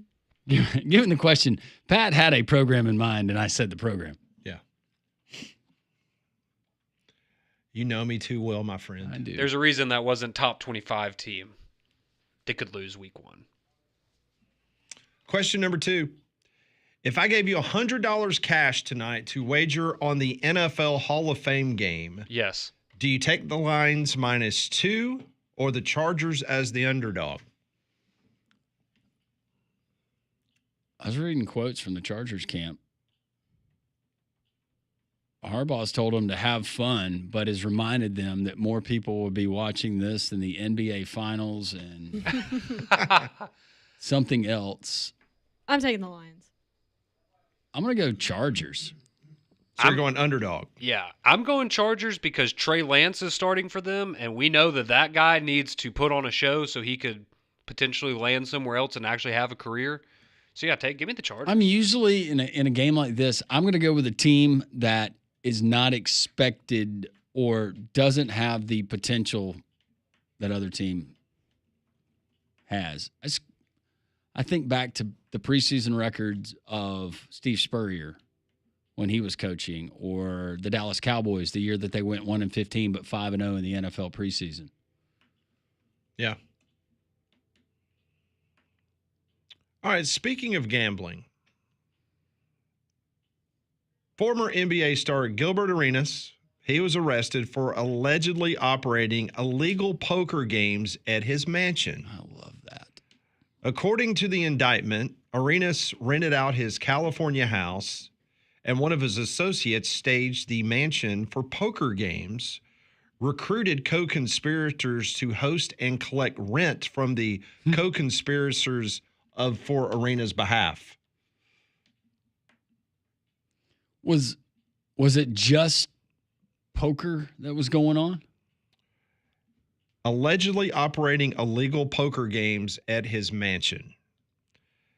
So my question is, give me a percentage of current pro athletes you believe technically wager illegally on a sport. 80%. Wow. Yeah. See, I was going to go like 40%. See, You I have would to go think- I would go higher. You have to think how he's terming this. though. Yes, technically it's illegal. Oh, you mean, okay, so including like what Gilbert Arenas was doing. That's Okay, technically then, yeah, illegal. Then yeah, 75, 80%. Yeah. I think like 75. I go higher. I bet you it's 95%. Got a lot of money. You're competitive by nature. Because just like the friendly card game that you used to be a part of, Yeah. that was illegal. Yep. What you were doing, you were breaking the law.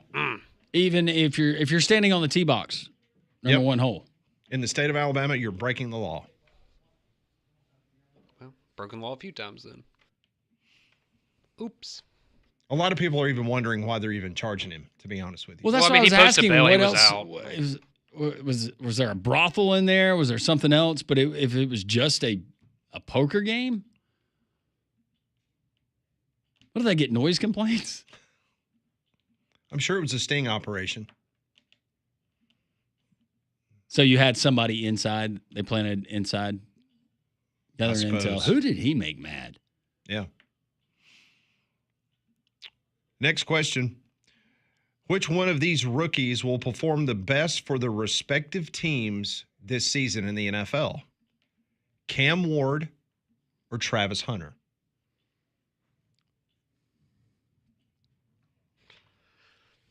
That one's tough. It's kind of like an apples to oranges thing, I guess, with the position. I mean, I guess I would throw Cam Ward out there because he could have a much bigger impact just based on his position than Travis Hunter. It could be, but it could be highlighted by not having the guys and the pieces he needs around Yeah. him.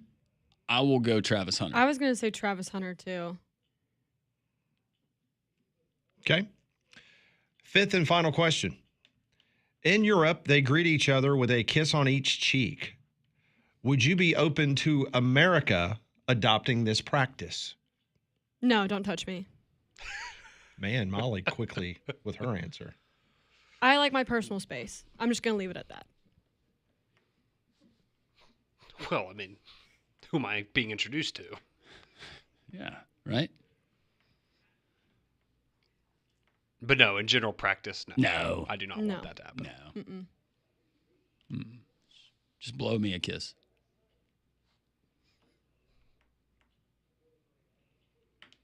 Yeah, I'm just. Show your affection through your actions that don't involve touching. I wonder why it with never your caught lips. on back in the old colonial days.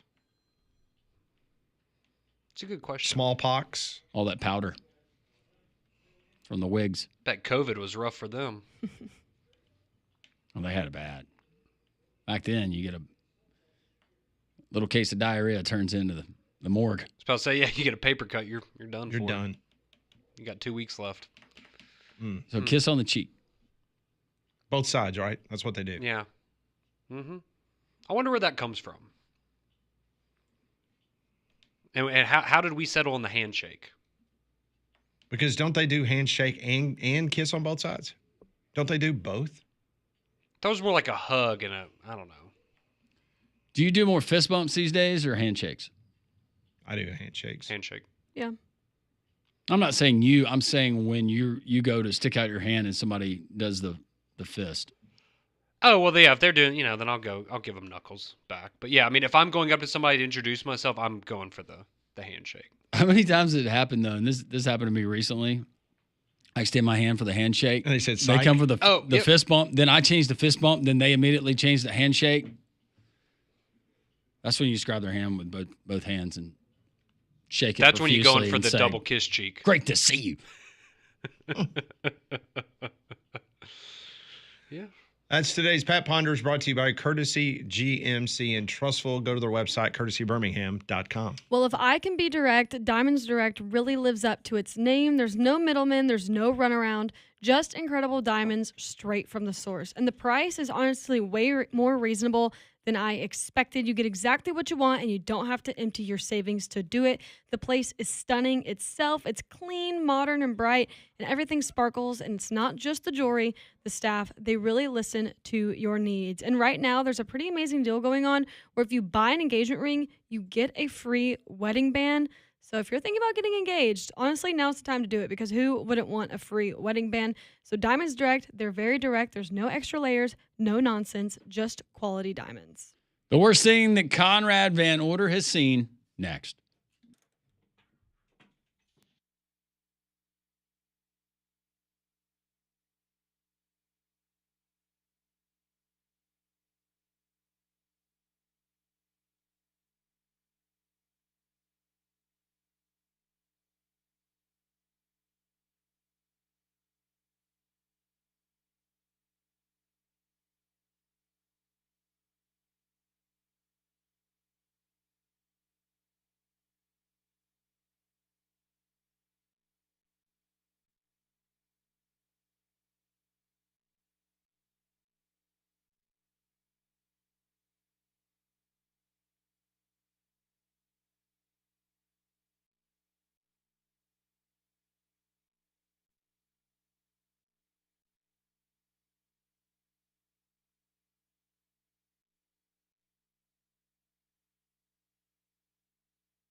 We continue to monitor the Major League Baseball trade deadline, which is now, 3 hours and 11 minutes away. The Yankees have added to their bullpen. Bednar is coming over from the Pirates. Still nothing from the Braves. Does this surprise you, Langell, that there's been no more action as of this moment? As of this moment, yes, but I do expect Ozuna to go. Just wonder if this is a matter of the Braves having multiple options and trying to see just how much value they can squeeze out of the deal. But also Raisel Iglesias, that the Cubs were mentioned for him and maybe some others. But, yeah, I'm surprised we hadn't seen anything. Thought it would be pretty quick or earlier in the day. I do expect Marcell Ozuna to be a member of another team by day's end. So if you missed the story yesterday, good news, Ronald Acuna Jr., the team is relieved to find out that it's just a mild calf strain, not an Achilles injury. No timetable for Acuna's return. Snitker did mention that this is a 2 to 3 weeks minimum for a typical calf strain. So that's good news. Not the Achilles, but the calf strain. Well, no reason to rush him back. Nope. This miserable season will be waiting right here for you. The Braves are now 45-62. They're a game behind the Pirates, and they have the 4th worst record in Major League Baseball, the 3rd worst in the National League, ahead of only the Nationals and Rockies. They fell yesterday behind the Sacramento A's, who is 47-63. It's just weird. It was just like a couple of years ago. It was weird to see the Cardinals finish 20 games under 500, something like that, and to see the Braves in the same conversation as the Pirates and Rockies. I don't think they get to 70. You don't think so? No. I don't. Sorry. It's been rough. It's not your fault. I know. Yeah, it is, kind of. Well, I was about to say, I get blamed for a lot of things, so I might as well just take this one as well. How many games? Did y'all beat them 2 out of 3, right? Yes. After the All-Star game? Yes. You ought to be ashamed you didn't sweep us. We haven't played yet. Y'all haven't? Mm-mm. Are you playing in Detroit or Atlanta? I think it's in Detroit. That would be a fun game for y'all to fly up to. Tell your brother to get y'all some tickets. That'd be good. Be a good bonding exercise for 2 baseball fans like I don't y'all. want to watch the Braves. You can't make me. He sees good. He sees bad. Apparently, he's seen something bad. This is the worst thing that Conrad's seen. This is the worst thing I've seen. Been in quarantine and I need to get out and party. Woo! What's better than beach and a few drinks and Jeeps? Man, getting better than that. Law enforcement's definitely made their visitability and made people chill out and not be as crazy. The cops are doing their job as long as they don't be mean to people who are actually being innocent. Then I'm all gravy, baby. All right, so we're all familiar with the Celsius energy drinks, correct? Yes. Whether Absolutely. you've had them or not, I'll be honest, I don't think I've ever actually had one. I've never I had had one one. this morning. But I know they're very popular. Molly, obviously, a big fan of them. Mm-hmm. So they were in the headlines yesterday because they are owned by the same company that produces High Noons, which is a popular alcoholic beverage, which those are quite good. Very delicious. I know, yeah, very, very good. I know a lot of people, big fans of the High Noons. Well, High Noon announced yesterday that they are recalling some of their vodka seltzer packs due to some cans being mislabeled as non-alcoholic energy drinks, creating the potential for unintended alcohol consumption. So the FDA said the 2 lots of High Noon Beach Variety 12-pack contains cans mislabeled as Celsius energy drinks. Despite still being filled with the alcoholic seltzer, the affected Celsius cans would have a silver lid instead of a black one. So that's one way that you could identify this issue. But the recall affected mainly distributors around Florida, Michigan, New York, Ohio, Oklahoma, South Carolina, Virginia, and Wisconsin. So if you have been down at the beach lately and you decided to go get yourself some Celsiuses for your early morning walk on the beach, Well, you may have gotten a little bit of a surprise in the fact that it was a high noon and not actually a Celsius.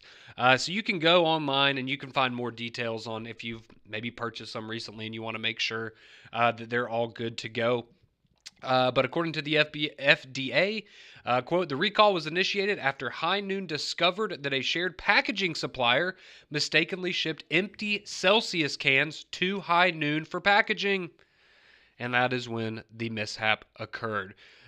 So it says that consumers are advised to dispose of any suspicious Celsius cans to avoid unintentional consumption of alcohol. So I know a lot of you out there like Celsius. Some of you, that might be a nice surprise, actually. I'm about to say, that kind of, you're rolling the dice on the type of day you're about to have. That's right. I don't hate that. Some people might enjoy that. Some others, maybe not so much. So yeah, be careful out there. This reminds me, I saw a video recently of, and who knows, it may have been a joke, but it looked pretty real, of a couple, and this guy's girlfriend discovered that he had been drinking energy drinks every morning before work, and they were Four Locos, and he thought that those were energy drinks, and they are not. What if they mispackage the chip that he's going to use tomorrow? What if it's just like a regular Dorito? That'd be a nice surprise for me, wouldn't it? I'm just thinking of the law enforcement angle from that. You have a couple thinking it's an energy drink. All of a sudden, you get pulled over.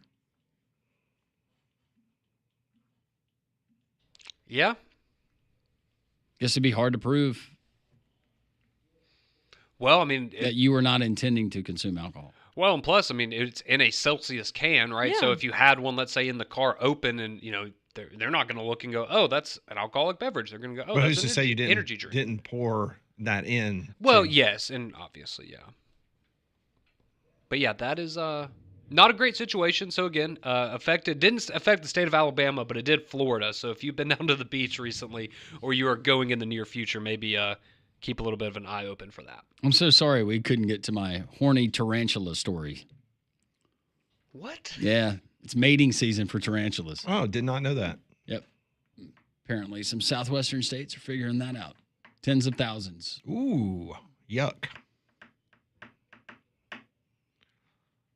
Talk about a web you don't want to be tangled in.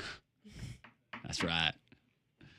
That's going to do it for us. We appreciate our guests today. Rodney Orr, talking Alabama. Rob Pate, talking Auburn. Eli Hoff from the great state of Missouri, talking Mizzou and SEC football. You can find it there at the podcast, available every day, joxfm.com. Coming up tomorrow, 12:30, Conrad tries to take down the chip, the Paquee.